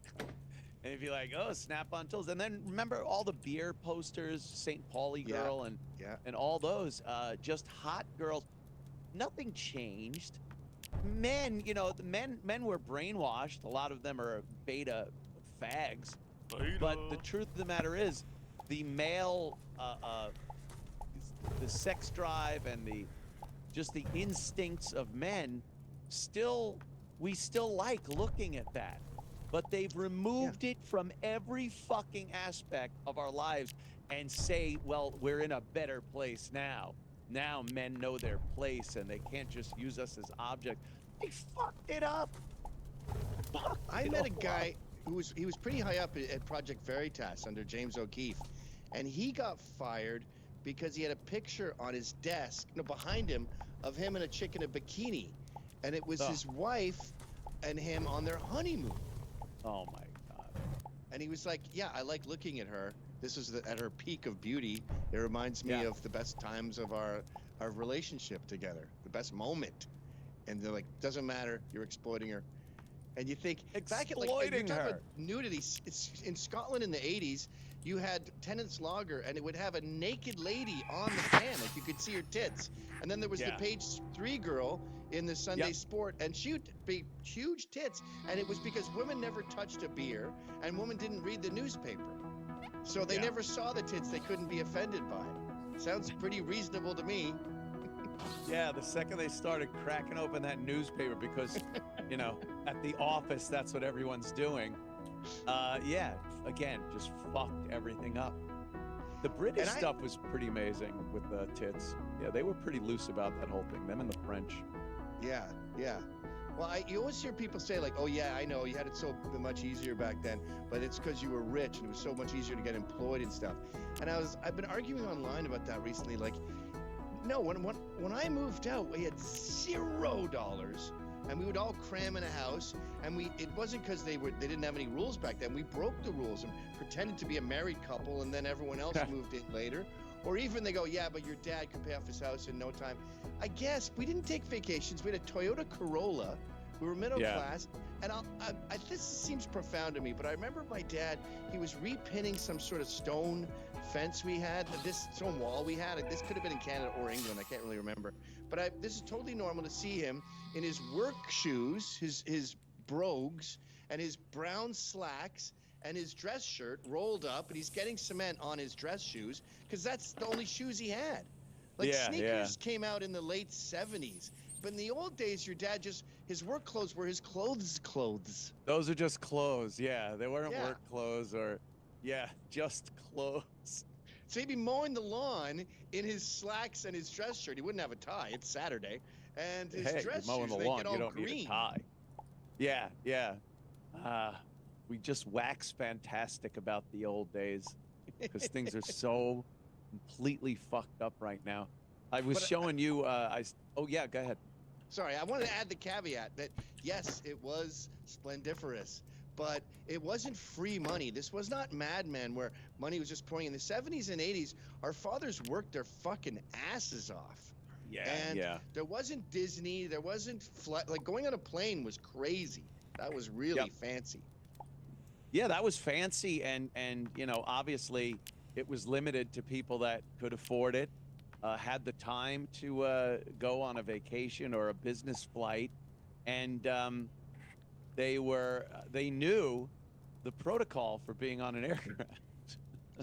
Not like now. Too many people have access to aviation these days, and you see what the result is. The lowest common denominator gets in there and fucks it up for everybody.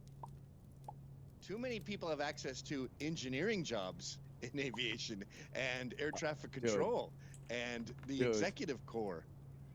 I have been, we've been sending stuff back and forth for quite some time now, addressing this issue. The diversity, equity, and inclusion plague has just inundated the and invaded the airline industry, every aspect of it, every single aspect of it. And if you're at the ticket counter and there's some dumb ape behind there and they just cannot help you, they can't fix your problem, they're too stupid to work at the computer, they're just there because of diversity, equity, inclusion. While that is very frustrating and very angering, you could at least go, all right, well, I guess that's what they have to do. When you start putting these people in the important aviation jobs, like maintenance and engineering and the flight crews, it becomes a deadly problem. And we are on the precipice of a tragedy that will really, I hope, would open some eyes, but I don't even think that would do it. They would just find another excuse as to why that happened instead of going, we are putting unbelievably unqualified people into positions where they need expertise because of nothing more than color or sexuality. And it is fucking frightening.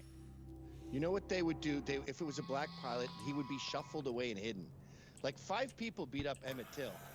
2 of them were black. Those 2 blacks were shuffled away to some jail cell to hide for a couple weeks while all the narrative ran its course. And there's no way that we would ever find out the diversity, inclusion, and equity, DIE, behind that. Yeah. But for the it's first time ever, which is I'm hearing all these female air traffic controllers. Like, have you heard the one where they go, I don't know what a shortstop is or any of that stuff, but he's arguing with her, saying if we're gonna do a shortstop, we got to do it now or something like that. I can't remember the details, but she goes, well, no, you have to turn around if you're gonna do that. And he goes, no, that's not what a shortstop is. And she goes, well, this is the air traffic controller. She goes, well, I Googled it, and it said. Yeah, I heard that one. Yeah.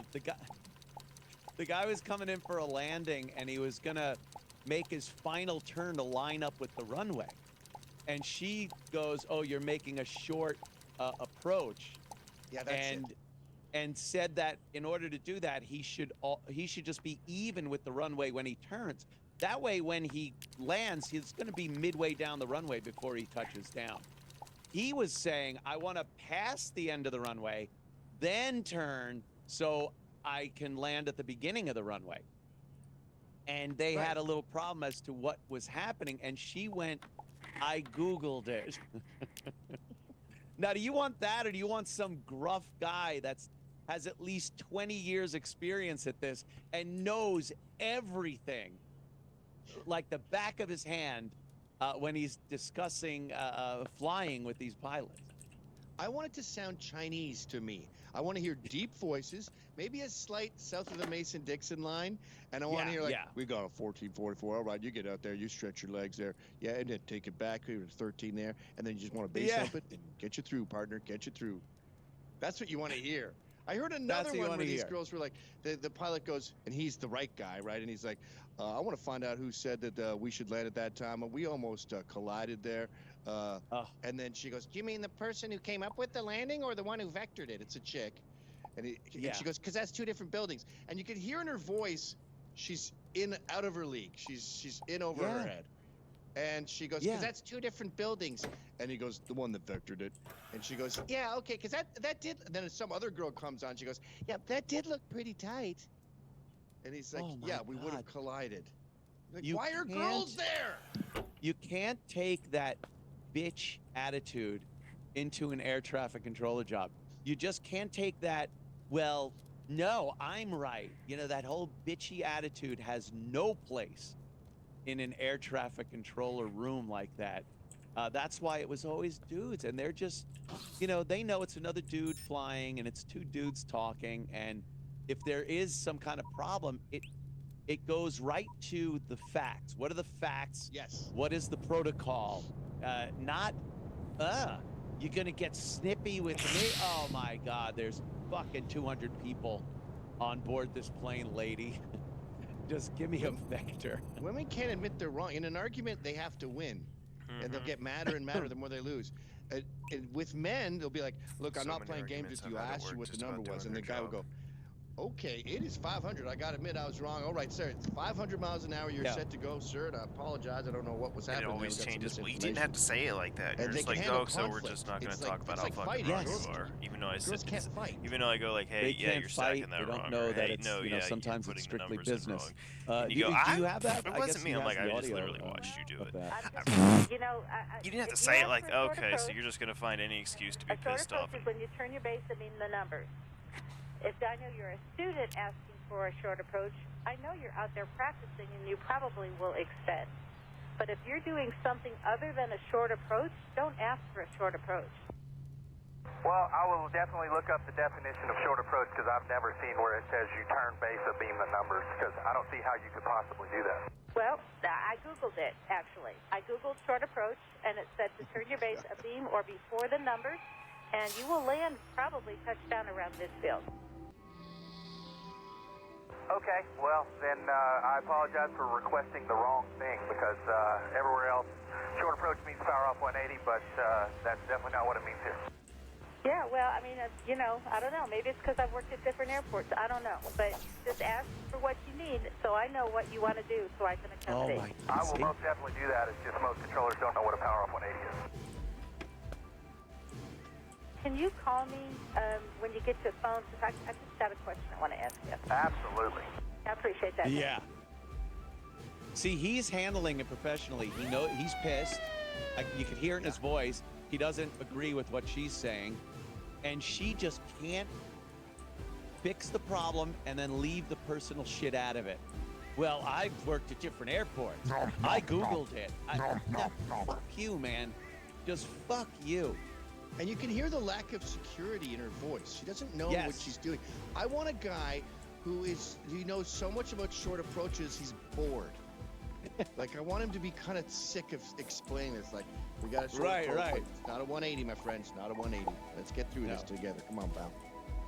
Short approach. Oh, my God. Googling it? We have a problem in this country with the airline industry, with the aviation industry, and this diversity bullshit. And it's showing up everywhere. Like I said earlier, me and Gavin trade these stories constantly of fuck-ups. We had the door, an emergency door that was plugged during manufacturing of these 737 MAX lines of planes, and it blew out.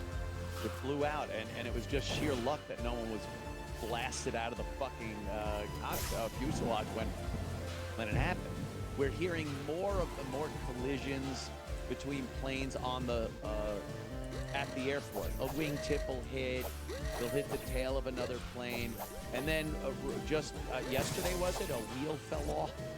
A flying Delta flight was flying, and one of the nose gear wheel fell off. And this is because, and then I post something like this, and some asshole goes, that has nothing to do with Boeing. That's maintenance at United. Yeah, it's industry-wide, you dumb fuck. If it was just Boeing, then we could look and say, hey, Boeing's got to get their shit together. It's much more serious and dangerous than that, because it's the entire aviation industry has been infected with getting people jobs that are unqualified based on nothing but race and sex.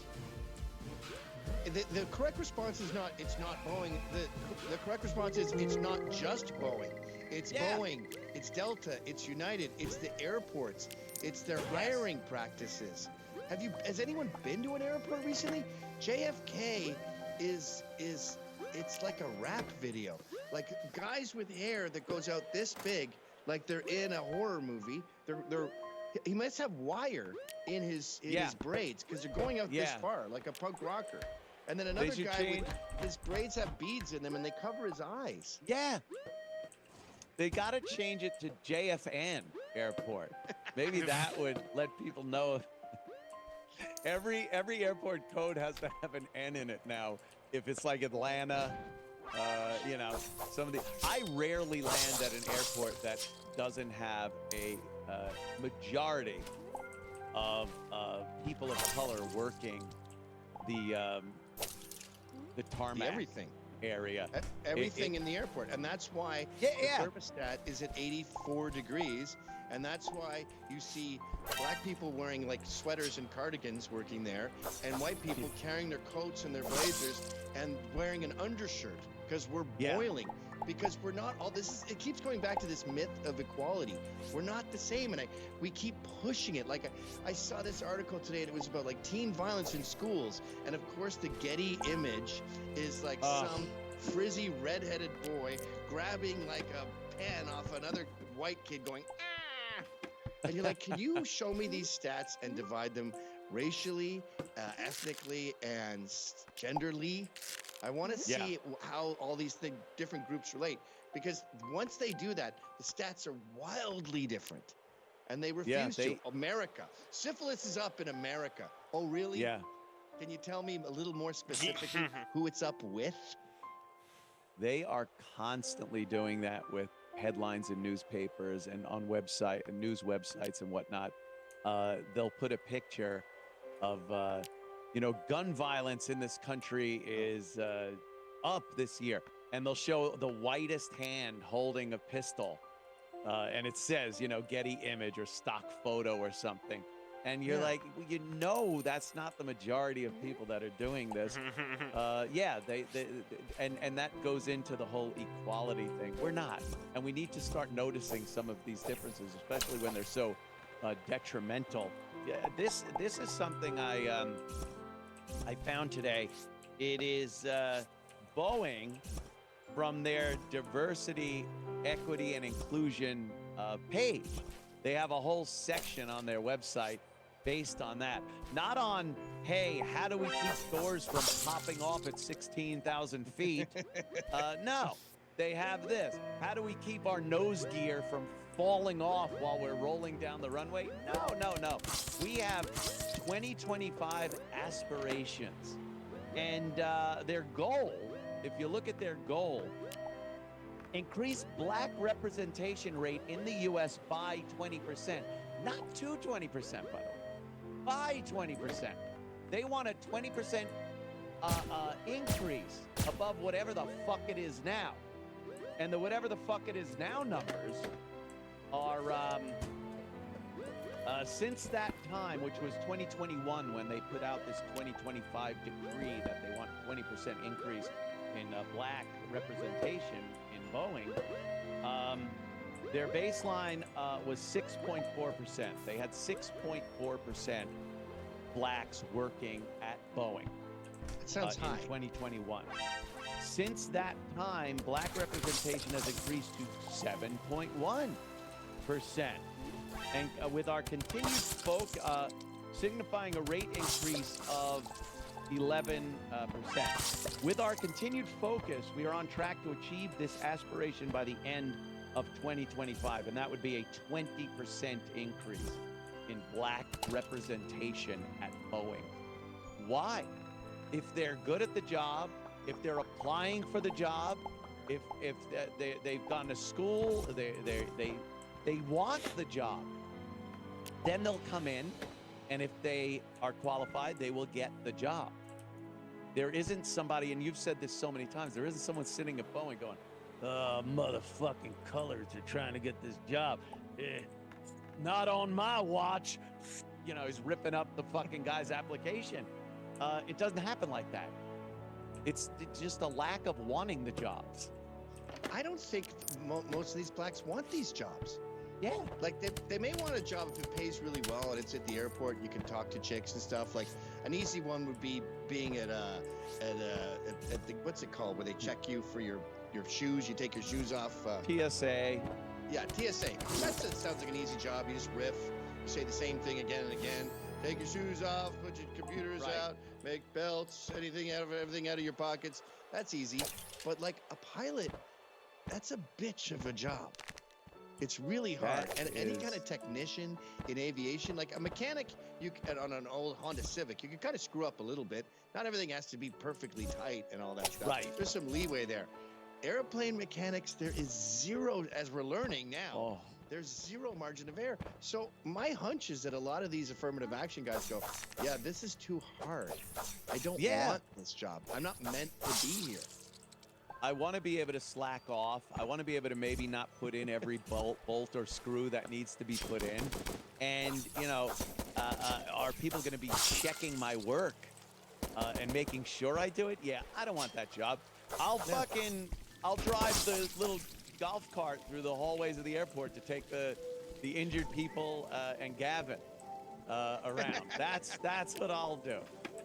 Yeah, it ends up hurting them. Like we did this with the post-secondary education. We're like, you're getting into Harvard, you're getting into Yale. And they go, okay, all I wrote was a long rap as my application. Yeah, you're in.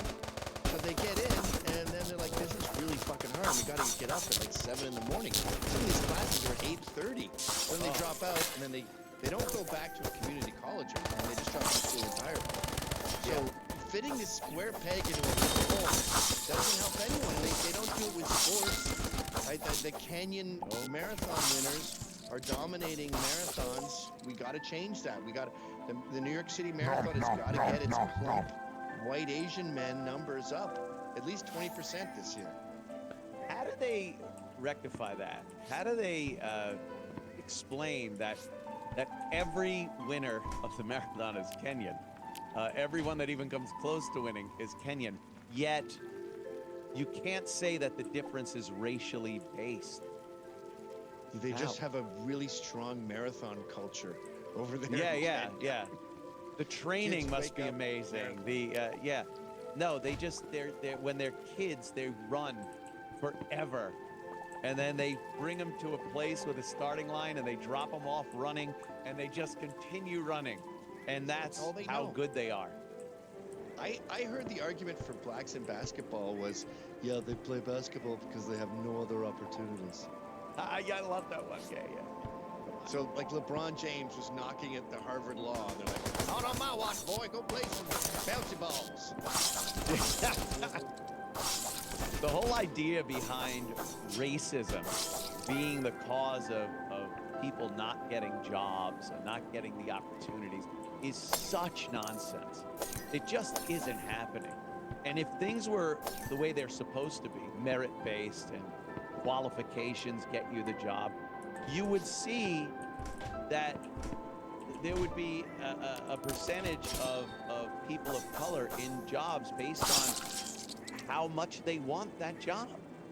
It's not going to be, well, you kept us down. We're 13% of the population, but we only represent 6% of this job. It's because only 6% want that job or are willing to do that job. So they start hiring unqualified people and putting people in that don't want to do the job, can't do the job, and you end up with your nose gear falling off on the fucking runway. Or look at as Pete you're trying to... Buttigieg. Like, we hired him because he's gay. He didn't show up for work for months at a time. Our infrastructure falls apart. We hire that bald, weird tranny to run our nuclear safety program. He's running around stealing dresses at the airport, going to jail, getting fired. Like, they never thrive after they get these positions. No. The only ones who thrive are when we finally let trans women into female sports. That's the only time I've seen affirmative action be successful, where the person just takes off. And you know, that's a great point. You know why? Because they don't even have to try. They don't even have to try. Again, everything else is because you have to try and work hard. And that's when people that are put there that are unqualified or don't want the job go, yeah, fuck this. A trans athlete against women is just, this is a hobby for me. I could win doing nothing. I could be hungover and just go there, and I'll still kick these little bitches' asses. So again, it doesn't really explain or solve that dilemma. It's like that. You see that that guy who played in college golf, and now he's an old man, and he's just dominating the women's golf, getting like putts from 16 feet away. This guy, first of all, and I was saying, like, if you're playing a women's golf tournament, you get to tee off from the women's tee, right? Which is closer. It's less of a distance than the men's tee. It's always been a thing. It's like, well, the ladies' tees are up there, and it's always a goof on guys. Guys will always be like, hey, you might want to tee off from over there. You point at the ladies' tee to goof on them. If you hit your drive from the men's tee and you fucking muff the thing and it bounces and it doesn't get past the ladies' tee, that's called dick out. And you got to play the rest of your hole with your dick out. So it's a lot of fun, but there's a certain degrading thing for a man about the ladies' tee. And this bruiser here, where is he? He gets to tee off. Look at this guy. Oh my God. Like a fireman. And he gets to tee off from the ladies' tee. So that's giving him extra yardage. He's getting it closer to the fucking green every time he tees off than anyone else. Again, just unfair bullshit. He's really, really, really good. You know, I started to get worried today. That I was thinking, maybe everyone knows this, that's promoting this kind of shit, and they realize that they're not equal and we're not all the same, but they're saying, let little Timmy play too. Like when I was a little kid, very little kid, right? When sports didn't matter, like 7 years old. I remember my dad was a soccer coach of our team. And his thing was, I'm rotating everyone. So there'd be like the fat, useless loser who doesn't even know where the goal is. And he made sure everyone had the same amount of time. And the parents were getting kind of mad. Because with every kid's sport, there's like 2 or 3 heroes, goats. The winners, the parents want to win. So they're mad at my dad for being too kind, and they're like, get fucking Lee Jarvis and Kenny Loggins in there, whatever the names were. But he wouldn't do that. And I'm thinking, is that what we're doing now? We're like, I know they're not as good as pilots, but everyone gets a chance in the cockpit. So you're in there too. God. Sure, we might crash. That's frightening. We're not going to win. That's good if it's Little League, you know? Yeah. If you're taking Kelly Leak out of the Bad News Bears so you could put in the little Mexican kid so he could get some fucking time on the field, it's probably not going to be as good. As a matter of fact, it's definitely not going to. It's possible that's what's in their hearts. It's possible that they're not like, we're not all equal, but we all should get a kick at the can. And even though we'll lose, at least we will all share in this tragedy together. Yeah. And it's, it's one thing this is one instance where I so do not want to be, I told you so. And see, we were right, because the only instance, aside from these small things like landing gear, if something huge happened, I'd feel terrible about it, but it would also be so obvious that there were warning signs and people had said things and nothing was done about it. I see at Boeing, by the way, there might be some light at the end of the tunnel, because they're losing a lot of money. They're losing orders for planes, and it's not like, I'm not coming in here for a sandwich anymore. These are multi-gazillion-dollar aircraft that companies are just going, yeah, we'll go with Airbus. We don't really like the Boeing thing anymore.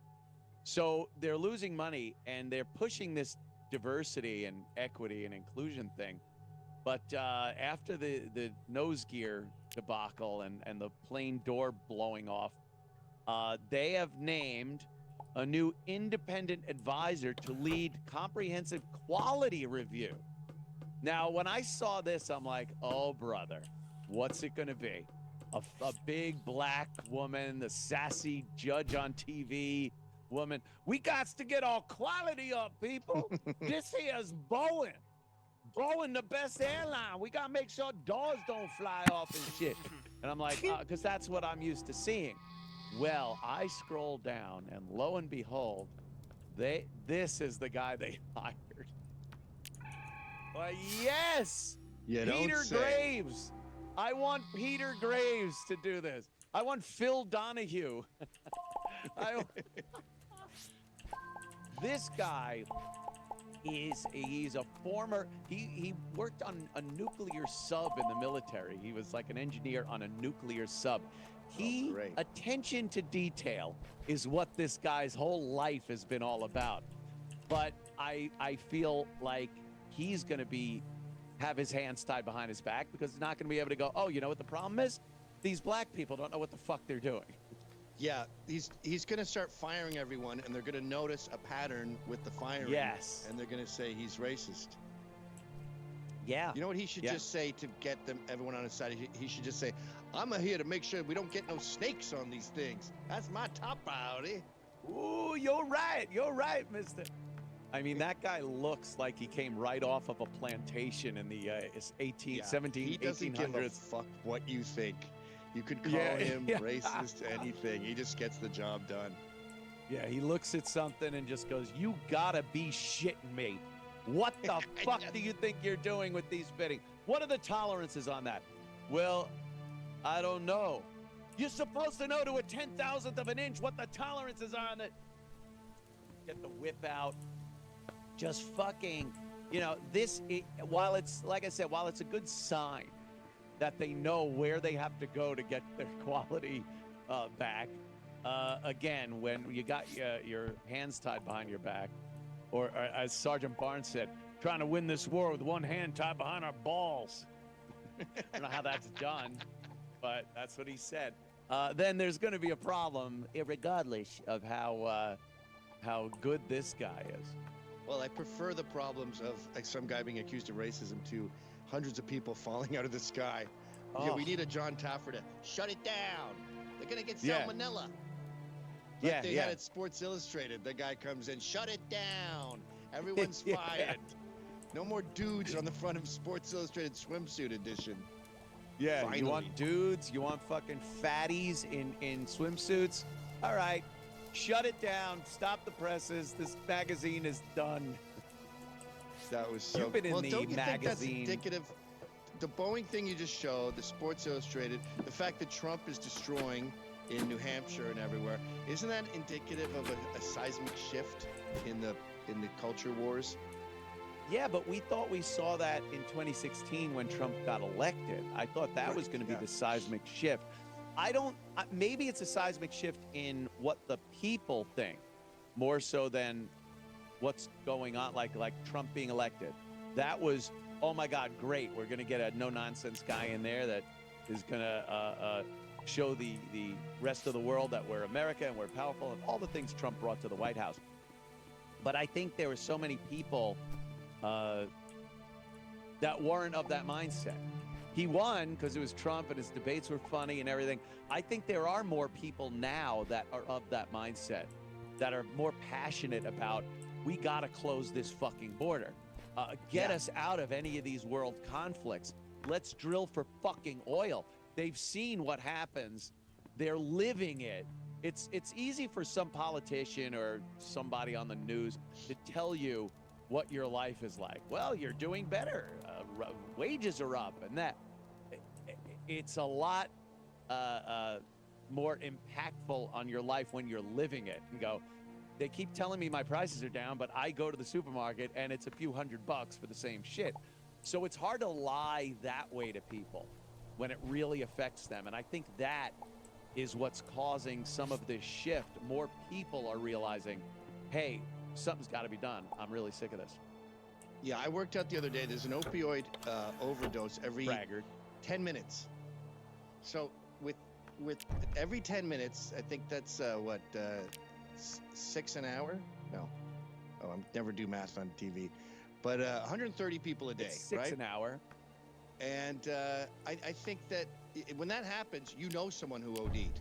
You know someone's daughter, you know someone's niece, someone's cousin. Yes. And that's got to be linked to open borders. There's no way you could deny that. That's not it's not homegrown fentanyl, although I'm sure we're going to get there soon.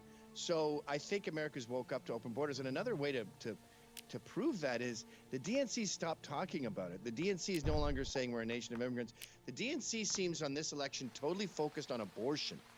And they're going to take away your right to choose. And you're going to be the back alley abortions, and you're all going to die. And women, if you're pregnant, you're going to be. It's going to be like that stupid HBO show with the Red Maiden thing. What's that called again? Handmaid's Tale. Girls. Handmaid's Tale. That's the only trope here. And it does work against Republicans. I think the only way the right can win electorally is to pretend that they're okay with some abortions. Yeah, I saw they really are pushing that. Hochul posted something on Twitter today, the governor of New York, about abortion, how New York, and they're so stupid. They go, well, the Supreme Court, regardless of what the Supreme Court says, New York will always offer women health care. And, they usually don't say abortion, but, women's health care in New York State, they don't have to worry about that. And it's like, that's exactly what the Supreme Court said, dummy. They're not trying to make it illegal in New York. They gave it back to the states. They said, yeah, we fucking should be out of the abortion business. So if New York and New York citizens elect politicians that want to keep abortion legal, then New York will be a legal abortion state without the Supreme Court having any fucking say in it. So they don't understand that this was a states' rights issue and not an anti-abortion issue. Give it back to the states. If 50 states decided they want abortions, would they be screaming at the Supreme Court for giving the states the rights back? Yeah, they still would, even though all 50 states would have legal abortions. They're dummies. And they know, either they're dummies or they know how to pander to their base so they can get reelected. Well, the other problem, too, is I go, well, maybe if we give them a bone, like we say, we're only up to like 27 weeks or like you miss 2 abortions, we'll let you do it. And that sounds like a compromise. But on second thought, maybe these people are incapable of compromise. I saw this woman today, and this is true of the law in Canada and New York. You can get an abortion up until a day before the baby's born. Ryan, shouldn't my background be women? Didn't I ask you to change the backgrounds as we talk? Did you fall asleep? Oh, boy. Oh, my God. He literally fell asleep. Hello? Sometimes the Hispanic side comes through and he's got to take a siesta. It's not like the Japanese side, which is very dedicated to their work. I just saw this thing today. This girl at the University of Wisconsin, she was like, I'm in medical school right now, and if you made it illegal for us to have abortions, for me to give abortions, even full term, then I would leave the state. So then I'm thinking, like, can we compromise with these people? No, that's, and it's like, usually yes, please. That same group of people are the people that are also against the Second Amendment. My producer was asleep that entire time. See? Diversity, equity, and inclusion. Hard. Amazing. Sorry, go ahead, Ed. Well, those people that you can't compromise with are also the people that are against the Second Amendment for the most part. They don't like people owning guns. And they don't realize that we can't have machine guns. Like, there have been limitations put on our Second Amendment that people have had to live with and deal with for many, many years now. Why can that be infringed upon? And it's a genuine right. Abortion isn't a fucking right. Yet abortions, they want them up until the day of fucking... I don't care who you are. I don't care if it's a religious thing, if it's... As a human being, you have to call that murder. That has to be murder. Yeah. Louis C.K. goes, I fight for the right for women to murder babies. Murder babies is so good, yeah. Yeah, see, Louis... Hey, wait a minute. But maybe we shouldn't come. Like Austin Peterson, he says, yeah, I'm done with arguing about butt stocks and, you know, if you have finger identity things and you can't take it from the home, but you can take it to the gun range. He goes, I'd rather like take it to the Hill and say, I'm fighting for the rights for Americans to have machine guns. Yeah, yeah. That's what we need. Not to fight for the compromise. You're fighting so they don't take as much away from you. No, fuck that. I want machine guns back. Yeah. I want a tank. And we tried this with gay marriage too. We were like, all right, that sounds reasonable. You just want to be normal like us. Unfortunately, you can't breed and stuff, but at least you're trying. So that, and I was one of these suckers. And I was like, come on in, guys. The water's fine. And then they're like, yeah, now we're getting divorced at a 90% rate, and we're forcing Catholics to marry us at their churches, and we're suing people who don't marry us. And if you don't bake us a cake, we're going to get you fired and ruin your life. And you go, oh, you were lying. Yeah, right. You don't give a shit about marriage. You were just messing with me. And you give them an inch, they take them out. They're sort of like Palestinians. You know, you take down some settlements, and then they just increase the terrorism. So you give the gays the marriage, and they're like, now we want to read to your kids and have them dance around in their own drag outfits with money in their pants, and we want to give them money. And you go, oh, okay. I can't trust you. I've never seen a better example of the term slippery slope than with the gays. They are astounding at slippery slope. They ask for something, they protest, they demonstrate, they have their pride marches, all that. And then when they are given that, they just toss it behind them and move on to the next thing. And it's becoming more and more ridiculous and offensive and even dangerous. So they don't really care about whatever the issue is they're fighting for at the moment, because once they achieve it, they don't even really care about it. It's getting to that next thing and making it that much more upsetting. They love that there's a portion of straight society that just despises them and thinks they're disgusting and rags them and goofs on them. They love that. Ryan, are you asleep again? The background should be gays now. Gays? I asked you to change the background depending on what we're talking about. I thought the foreground being gay was enough. Ooh, well. Honey, it's called time to be drifting when you fall asleep. There you go. at That's work. gay. That's gay. Yeah, you notice that with New York too. We had our own little Camp David, and we said, "Hi, welcome to Manhattan. You seem to have set up a thing here at Stonewall. We've decided to draw you these borders. It's called the West Village." And they're like, "Thanks, I love it. Okay, cool. Well, we might even come visit you sometime. Good, we'd love to have you. We have all kinds of parties." And then we check in a little later, and we're like, "Hey, I couldn't help but notice that you now have Chelsea." And they're like, "Yeah, we thought we should spread north a little bit. I don't know, West Village was kind of confining. All right, well, let's try to keep it under wraps here." Then the East Village, boom, holding hands all over the East Village, gay bars all over there. And then Mickey Splain spinning in his grave. I don't know when you last checked out Hell's Kitchen, but it is feather boas, pink leather pants. Like, it is over the top. Yeah. Hell's Kitchen. Oh, my God. Hell's Kitchen is just a fag paradise. A lot of it's a pretty shitty area too, because you got Times Square around there, and like 8th Avenue and 9th Avenue. Those are some shady fucking places. Right. But soon as you start going a little northwest of there, You get even the bar Mickey Splains itself is just nothing but rainbows and two shots for a if you show me your dick or something. Yeah, they really do. They really do take advantage of people's good nature. And when you say they, I would say that's true of much of the left. Like we talked about feminism and how that was a nice idea that went awry. The gay thing was we were fair with the gay marriage thing, and then they went bananas with it. Yeah. The affirmative action thing, now they want to be flying every plane in the air. I mean, it doesn't sound like compromise is an effective strategy.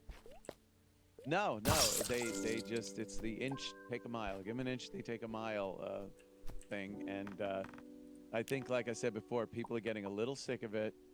When I scroll through like Instagram Reels videos, and you get that girl, and she's just with the fucking crew cut and the face piercings, and she's just angrily yelling at the camera about some fucking gay issue or what have you. I'm just like, I'm not even entertained anymore. It's boring. It's really just gotten boring to me, and I'm like, just shut the fuck up. This means nothing, and I think more and more people are so tired of seeing that face and hearing that voice and hearing what they have to say. So I don't know. I've had my optimism crushed before, so I don't know. It is a good sign that Trump is destroying. It wasn't even how many years now? A couple of years. They're going, I don't know, DeSantis has a good chance against Trump, and this one and that one. And then you put it out there and see what the reality of the situation is. And Trump's just fucking wiping his ass with these people. Well, the polls were never good for DeSantis, too. I remember it was always like 11% to 51%. And you go, and they go, no, the polls are wrong. They were wrong about Hillary. And you go, okay, I guess.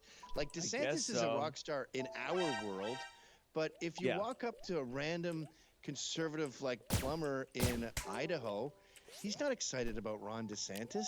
He doesn't give a fuck that Florida's doing well. He's never going there. His kids might visit Disneyland once, but you know, we in big cities, we're all obsessed with him because we see the good job he does in Florida. But he doesn't have the kind of name recognition Trump has. Trump is like, he's a god to them. Trump's a brand. It's a literally this brand. You hear the name, you just know what you're getting, and he's crushing it. I mean, much to the Democrats and the media's chagrin, they don't like seeing it. Some of the reports I've watched on MSNBC and CNN and whatnot, they are trying so hard to spin anything they can. Like, well, he's not going to beat Biden. And they might be right through cheating and, mail-in ballots at 3 a.m. But the idea that Biden can win a legitimate election against Trump is as ridiculous now as it was in 2020. Did you see they already cheated in New Hampshire? Hold on a second. Yeah. Oh, Jesus. What? You need an alarm you gong. Pull up Biden. Do I pull up New There's still gay background? There was still a gay background. There was still a gay background. This isn't the hardest challenge. Just stay awake and switch the background to the various topics or something closely related. They already cheated in New Hampshire. They didn't let the incumbent Democrat appear on the ballot, so he lost to Biden. His name wasn't there. And then with Trump, they didn't put his name on the ballot, and he beat Nikki Haley by just having it written in. People were writing Trump on their ballot. So they're already openly cheating. Yeah, that's openly cheating. They talk about, asking for ID would be interfering with the election and preventing people from voting. Everything they do is preventing people from voting. Yeah, how about taking the guy's name off? That seems pretty my brain just went blank. Pretty invasive. Yeah. Invasive, sure. Like in Colorado, taking Trump's name off the ballot, that's that's not so much oppressing Trump. It's oppressing the voters. They're not, you know, they're not going to be allowed to vote for the person that they want to vote for.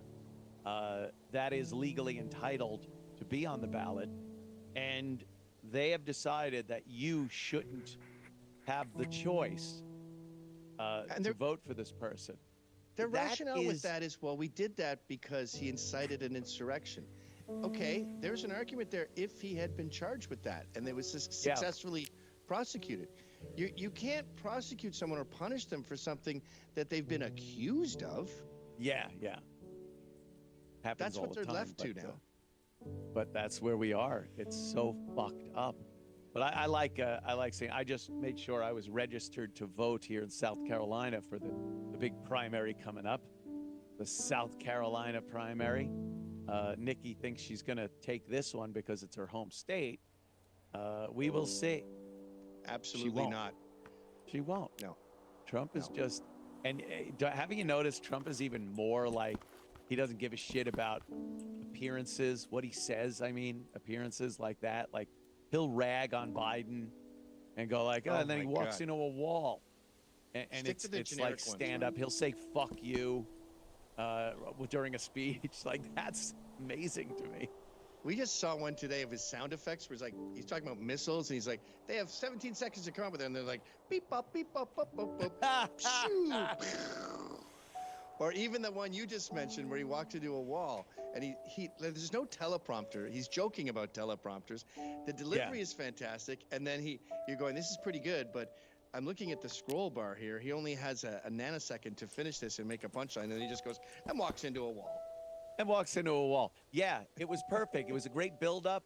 And then there was a slight pause and then walks into a wall. It was delivered like a comic, professional fucking comic. Yeah. Been doing it for years. It was like the old Rat Pack roasts, where everyone on stage was just really comfortable up there and they're with their friends. Yes. There was no holding back. Yeah. Beautiful. How's Ryan? Is he asleep? No, well, we seem to be getting there. I don't want a picture of New Hampshire when we're talking about New Hampshire. That's a little too on the nose. But we have a series of these backgrounds, Ryan, so don't fall asleep. And if we're talking about them, go through one of our generic backgrounds and put that in the background. Are they labeled like gay, Trump, Biden, Feminism. Democrat, liberal? Yeah. Is that how they're labeled? That's how they're labeled, yeah. There's only so many subjects we have. Look, I got them here. Quite an operation over there. I realized I only have about 12 things I talk about, so we could just put them on a wheel and...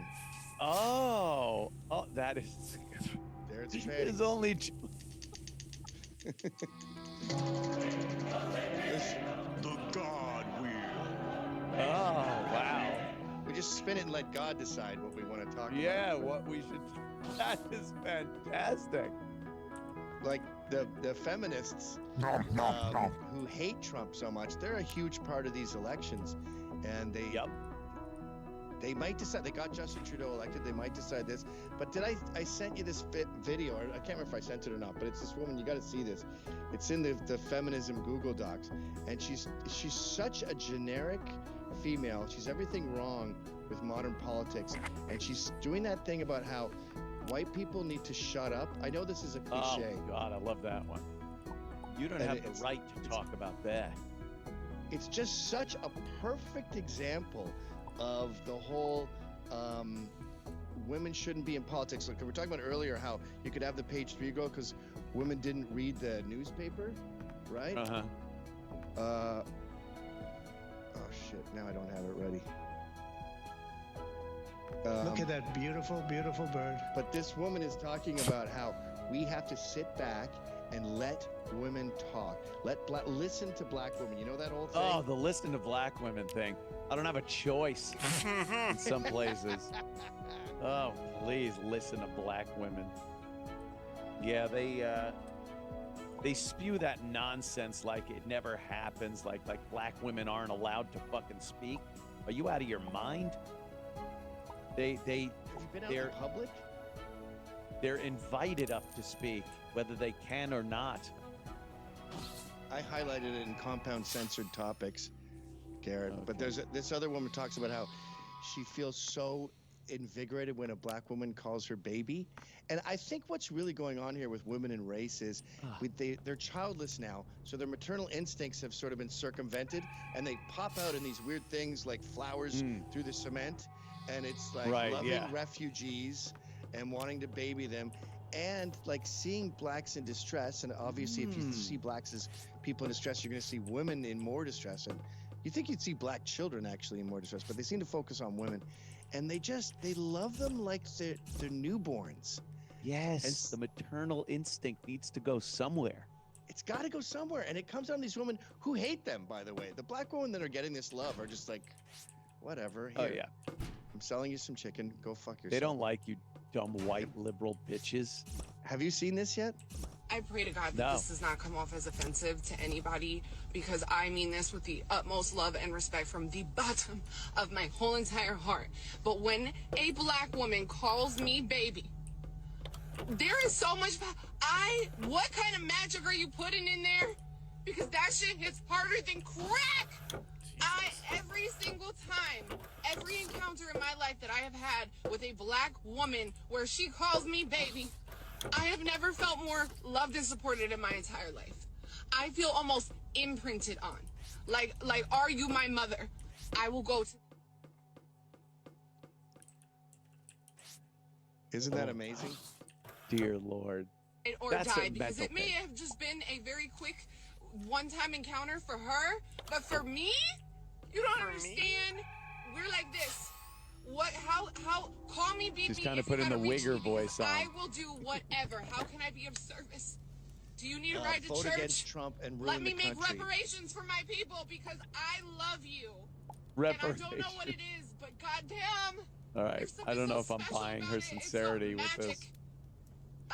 She might just be really funny. That is beautiful. Yeah. And I don't, Yeah. I love you. But in her humor, she's I exposing how I've people never felt more safe really and are. secure in my life. This is the mindset of the white liberal woman. Yeah, that's good. Good for her. Ugh. Yeah, that's not the exact woman I was looking for. The exact one I was looking for said, hey, white people, don't ask black people for help in figuring out how to solve racism. This is our problem. When I had my 50th birthday party, a woman held that sign out in front of the bar I was having the party at.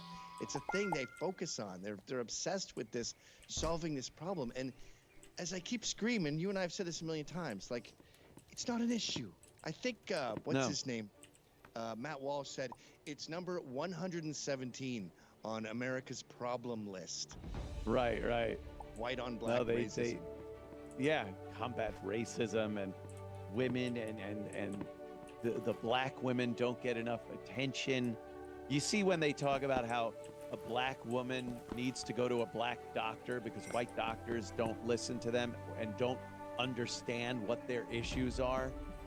They want everything segregated. Yeah. And in addition to that, statistics come out that black women are more apt to have the infant mortality rate and the mother's mortality rate during pregnancy and childbirth are way higher than whites and even Hispanics. And you do some simple research and realize that obesity is one of the number one problems with pregnancy and delivery. And black women are, by leaps and bounds, the most obese people in this country. So it's easy to figure out why. It's not that the doctors have some hidden agenda against black women and their babies, but that's the only way they can present it, because to say it's their fault is to say it's their fault. Right. Well, that's probably why these black women say, I can't go to white doctors, because they're like, Dr. No. And like, why are you lying to me? You didn't exercise. You did nothing today. You sat on your ass and you ate fried chicken again, and that's why you're so fat. But I love their version of events. So there's a guy he helps the birth. He's there, right? She pushes out. Baby's not breathing, and he's just like smoking a cigarette. And the nurse goes, he's not breathing. He's like, yeah, it's a nigger. Who cares? I can do it. Just pushes it off the table and walks out of the room. Like, what planet are you on? any instance of that happening, I would be right behind you saying that, wow, the racism we see in hospitals and in the delivery room. But yeah, where is that happening? Where is a doctor doing anything differently to a black person? There might be an incompetent doctor that fucks up everyone that comes in the office, but specifically causing harm to a black woman because she's black. You show me one fucking instance of that happening, because that's the only way they want to explain this, and not, hey, black women, that body isn't hot, it isn't sexy, it isn't a normal body for this person. You are obese to the point where if you're pregnant, it's going to cause problems. Not a white doctor, it's not going to cause you a problem. A black doctor is not going to help you anymore because you're a fat ass that got knocked up. No, he's going to help you less. The amount of medical malpractice caused by affirmative action has entire hospitals turning into shit shows. I read about this one in Atlanta where top to bottom it is full of unqualified practitioners, and people are dying. And they're going to have to, they all eventually close for malpractice suits. But this affirmative action in medicine is just like affirmative action in aviation. There's real life repercussions. Oh, yeah. They should have stuck to ruining commercials and education and movies where people don't die immediately. Right. People don't understand there are very few things that a normal person walks in to do where they are really assessing the person that is going to be taking care of them. Like I said before, you don't walk into a deli and look at the guy behind the counter and go, please, God, please let him make a good sandwich. Don't let him screw this up. But yeah, when you're flying, when you're doing a miraculous godlike thing and flying through the air, you want somebody that knows what they're doing. When they're taking a blade and cutting into you and have to put everything back the right way, yeah, you look at the person, you assess them, and you want them to be the best of the best. Not a different color, you just want them to be the best. And what is with this hatred of exceptionalism? Like they say Elon Musk or a billionaire or a trillionaire, and they go, you know, the same way they do with whites in general. They go, you guys have all the money, you have all this stuff. Or they see these billionaires, they go, he has all this money, and he could have just, like, with one flick of a switch, we all could have had tons of money. He should be sharing it. It's not fair that this person has all this money. There's no way he deserves it. But you go, there's so many other things where there is that same exceptionalism. So those are entrepreneurs being so good that they make billions. But in sports, you have this 0.0001% who can throw a fastball over 105 miles an hour. No one wants them to spread that out. Or the Fields Medal in mathematics. That's not just unique to a couple of races, like a few Indians, some Asians, lots of whites for some reason, even though we're not the smartest ones. But no one goes, why does that guy get all the math? Why does he get to hoard all the calculus and algebra and not spread it around? So when it's math, when it's sports, when it's athletics in general, you know, that people have no problem with exceptionalism. But when it comes to money, something you could just give me, well, then they go, well, that's unique. In the instance where you could give it to me, you didn't deserve it. If you can't give it to me, then you deserve it. Nice logic. The idea that people think they should be able to dictate how much money a person is allowed to have. I've heard that so many times. They go, no one needs that much money. Yeah. Well, he made it. Could probably just sit back. If Elon Musk didn't wake up for a month and just stayed in bed, he's still going to be making money like that. There's a certain point where your machine just keeps making money. I'm sure he's not toiling going, fuck, I better make that billion today, another billion. It just happens. And who is anyone to say that you don't have a right to make and hoard or do whatever the fuck you want with the rewards that you reaped through your labor? Yeah, he's got like 11 kids. Lord knows how many grandkids that is. You've got all that tuition, with tuition quadrupling every year. How much money do you think he needs? And I think to a lot of these guys, it's just a game after a while. We also see these lottery winners who win the lottery and they're broke, 5 years later. Oh, yeah. I always give anonymous people shit online because they're like, you coward, what have you done for your people or something? And I'm like, dude, it's my face and name here. I understand why you're hiding, but when you're hiding, you can't call anyone a coward. You can't criticize them at all because you're an anonymous person. But if this idea that, I have money and I can afford to do it, I didn't win the lottery. I made all my money working my ass off. And I didn't give away, but I lost hundreds of millions by, being an asshole in the Vice days. Yeah. No, I understand. It's very easy to say or do something that costs you a very lucrative position. Why, did you research it? Yeah, it could happen. So much of our modern spoiled brat society. I just had one. The newest group I've noticed is these handicapped people. I had one on my show yesterday, and the newest gripe group is the handicapped, and they're like, I wasn't born with cerebral palsy. No, I was supposed to have cerebral palsy. It's not my fault. And you're like, okay, so I owe you money? I don't understand here. And that's their attitude, that they were hard done by, so they need cash. It must suck for them because they do see people that are fully capable and getting all the what is it? That's Joe Euro. That are getting all kinds of opportunities and advantages, and the handicap have just been whatever. You're in a wheelchair. Well, sucks to be you.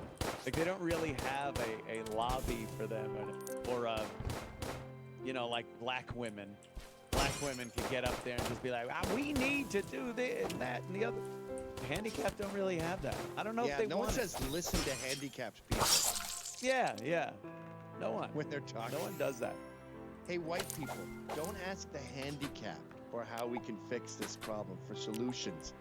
This is our problem. We have to fix it ourselves. Hey, I don't know what to do with when I see a handicapped person. Like there's two schools of thought here, but it's more reflex than anything. I will avert my eyes immediately upon glancing at a handicapped person in a wheelchair, let's say. You're at a CVS, they're rolling in, and you see them coming down the aisle. I will just, not like, I won't gasp and do that, but I'll very quickly not look at them anymore. Because I don't want them to see me looking at the chair and being like, what's going on there? I wonder how he got paralyzed. But then is averting your eyes more offensive than if you look and look at their whole makeup there and their hardware? I like to be bored of them, just show them above the whole thing. Like, when you see a severely disfigured person, I treat them the same as a supermodel, where I'm not playing your game. I'm not looking at you. I'm not part of your little ooh, look at me thing. So if they're walking by like that, I'm just like, just talking to my friend, not even paying attention to you. You don't deserve it. And I think some of them are like, hey, what am I, chopped liver? I'll do that. I'll do that when someone, let's say they're disfigured and they're walking past you on the sidewalk, and you catch them a ways down and you look. And then when they're coming up, I'll keep them in my peripheral, but I would really try hard not to look. And I'm wondering if they're like, oh, look at that motherfucker didn't look at my disfigurement. Like, I don't know what the handicapped are thinking. Don't know what they're thinking. They're like, that guy's superior to other guys because he doesn't even look at me. And you're like, yeah, maybe. I'm too smart. Yeah, that could be it. I don't know. I don't know how to treat handicapped people. Very uncomfortable. Well, this is going to be the new wave of gripers, though. I'm telling you. You thought the groipers were bad. Wait till you get on the griper bandwagon with the handicap. And I looked at this yesterday. If you're born deaf, you get a cochlear implant for free from the government. Boom, you're not deaf anymore. This guy yesterday, the government got him a $20,000 wheelchair. Like, you're good. You're good. You just don't get a living wage, which I don't think is good for anyone.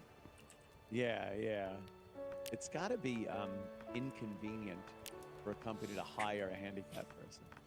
Like, it's just, you just want to hire someone that walks in, can stand at a job and do, like, the handicap, you gotta go that extra mile to set up something, ramps. You know, you gotta have bathrooms, and then just where the job is. Like, if you have a machine shop, you know, you gotta have a seat for the guy that he can get into, because he can't stand up and run the Bridgeport machine. It just seems like I'm just not gonna bother. Well, you're planning a retreat. It's been a great year. Why don't we go to Sandy Canyon Ranch? And then someone goes, what about Kevin? And you go, of course, yeah, what about Kevin? Can't do that. If the proper mode for Kevin is, hey, you guys have a great time. Yeah, right. No, I can't ride a horse. It's about. And I might be able to come by. If my mom can drive me, I'll say hi for a day or whatever, but I gotta get back. But by all means, go have fun. But that's the old cool Kevin.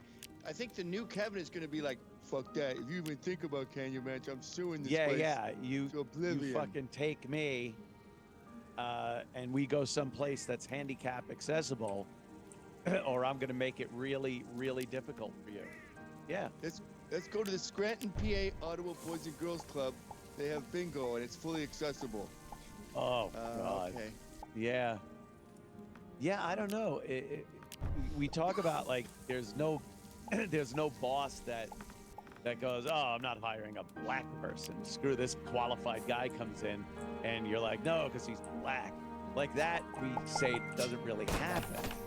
But I could see people not hiring handicapped people because they're handicapped. Because that now has there's a real thing you have to commit to as an employer when you have a handicapped person. Yeah, in other words, you're not qualified. I mean, to be qualified as a salesman isn't just I can walk and talk. To be qualified as a salesman, you have to be charming, didactic, you have to be able to handle your liquor, you got to be punctual, you got to know stuff, be able to talk to a wide variety of people. Glengarry Glen Ross. Yeah, that's all part of being qualified. And I would argue being qualified includes being able to go to Sandy Canyon Ranch if everyone's going to Sandy Canyon Ranch, or at least be able to shut the fuck up if you can't make it. Right. And let the other people enjoy their movable legs and ability to ride a horse. Just be happy you weren't dashed against the rocks like you would have been 3 generations ago. Yeah. Lucky for you, like Sparta, where they just throw them off the cliff. You hunchback. Let's see. This Hugh Hefner's wife thing. This fucking cunt. Hugh Hefner, of course, he's had a few wives when he was alive. And they all, put out these books. And now that he's dead, she's coming forward and saying how horrible it was to have to sleep with this guy. And I don't deny it was. No. I don't deny that a woman crawling into bed with the likes of Hugh Hefner probably wasn't having the greatest time. But you did it. And you did it for what? Money. Fucking, that's it. You're not attracted to the guy. You're repulsed by the sex. No. Like the reason for writing this book, you did it because you could get whatever you want and money. So how does she put out a book like this where she's shit talking saying how awful it was to sleep with him, when it's worse that you slept with him than him having you sleeping with him? And she's getting more money from the book too. She's just constantly exploiting this. Talk about OnlyFans and selling yourself. Like, who the fuck wants this disgusting hag ever again? Yeah. What a fucking loser. Way to cash out your pussy chips. Yeah, one of his last requests was like, don't say bad things about me. Like, that was his deathbed request. I think you would only make that deathbed request if you knew people had a lot of bad things to say about you. Right, and it's your last-ditch effort to try and shut them up. But, yeah, I guess that didn't work. But it's not even like, I don't know, I haven't read the book, I won't. But it's, my throat is so fucking rasping. But it's, why put out the book? if not just to make money off of it, which I understand that's what she's doing. But to shit talk a dead guy that you were a prostitute for, really? Let's be real here. She was prostituting herself, sleeping with somebody she did not want to sleep with, for cash. It's unforgivable. It's just disgusting. And I hope people are sick of that. I hope people get disgusted by that. When someone has secrets. I mean, it's one thing to gossip in a bar, but when you go, I have all these great secrets, and you reveal them like that about someone who once trusted you, it's not attractive. It's un-American. It's immoral. It's kind of a sign of the death of morality, too, in America. Yeah. Where that's our pop culture. Do you think we give a shit as much as we used to about all that kind of garbage? Like, I don't see the National Enquirer or the Star being as popular as it was in the 90s, let's say, the 80s and 90s, where, you know, you'd see that celebrity scandal on the cover and, oh, I'd have to buy this. Like, people just don't seem to give a shit about the fact that, you know, this cunt slept with Hugh Hefner and she didn't like it. These books aren't great sellers. That's so true of celebrities in general. They've ruined their brand. It's just like we were talking earlier about OnlyFans, where these girls go out, they sell themselves for sex, and then you're just like, I don't want you anymore. I already saw behind the curtain. And with celebrities, 70s, 80s, 90s, they had some mystique to them. You didn't know what Kurt Cobain was really like. And now, 2000s and up, we see Mark Ruffalo's retarded political takes on things, and we see how dumb you all are, and we're embarrassed for you now. So now when we find out that you, like, fucked your nanny, we're like, yeah, I know, you're a retard. I saw your tweets. I noticed TMZ seems to be pivoting away from celebrity. I think the Jews over there at TMZ saw this coming, because I just saw an article that pointed out that there was a whites-only thing at some school, and I realized, holy shit, TMZ's turning into Breitbart. Oh, wow. Because I'm sure the celebrity shit is not... Like, who gives a fuck if Kim Kardashian has a new boyfriend? Yeah, there's a small percentage of people that are still hung up on it, but it's kind of a fetish thing with them. I don't think there's this fascination anymore, which is why the award shows ratings are in the shitter, and every year they go down to their lowest they've ever been every subsequent year. So no one really cares anymore. There was a mystique, you know, because you only saw these people on their shows or movies. You didn't see what they did with their lives or who they, you know, how their marriage was. In the scandal sheets, you were able to get a little inside look at one or two celebrities, and it was fascinating. But now, like you said, I think one of the biggest falls from grace a celebrity had from kind of being beloved to a point was a meathead from All in the Family, Rob Reiner.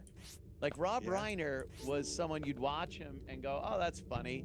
You know, he did This Is Spinal Tap, and he's in it a little bit as the director, and it was funny, and you're like, God, that's pretty good.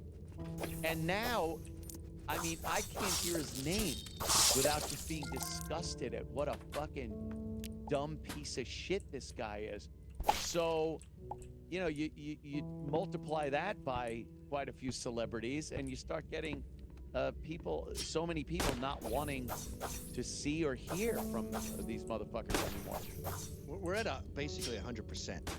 I mean, there's James Woods. I can maybe think of like 3 celebrities that aren't completely retarded, but remember the dude from Stranger Things? I think he played the sheriff or whatever. I didn't watch the show. Yes. But he's holding up his award, and he's like, it's time we punch Nazis in the face. Oh. Like, what? 15 years old? Right? What a fucking juvenile thing to say.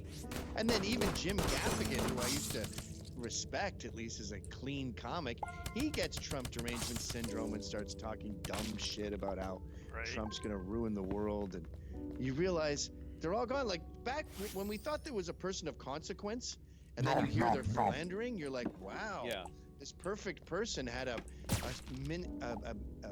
temporary fall from grace.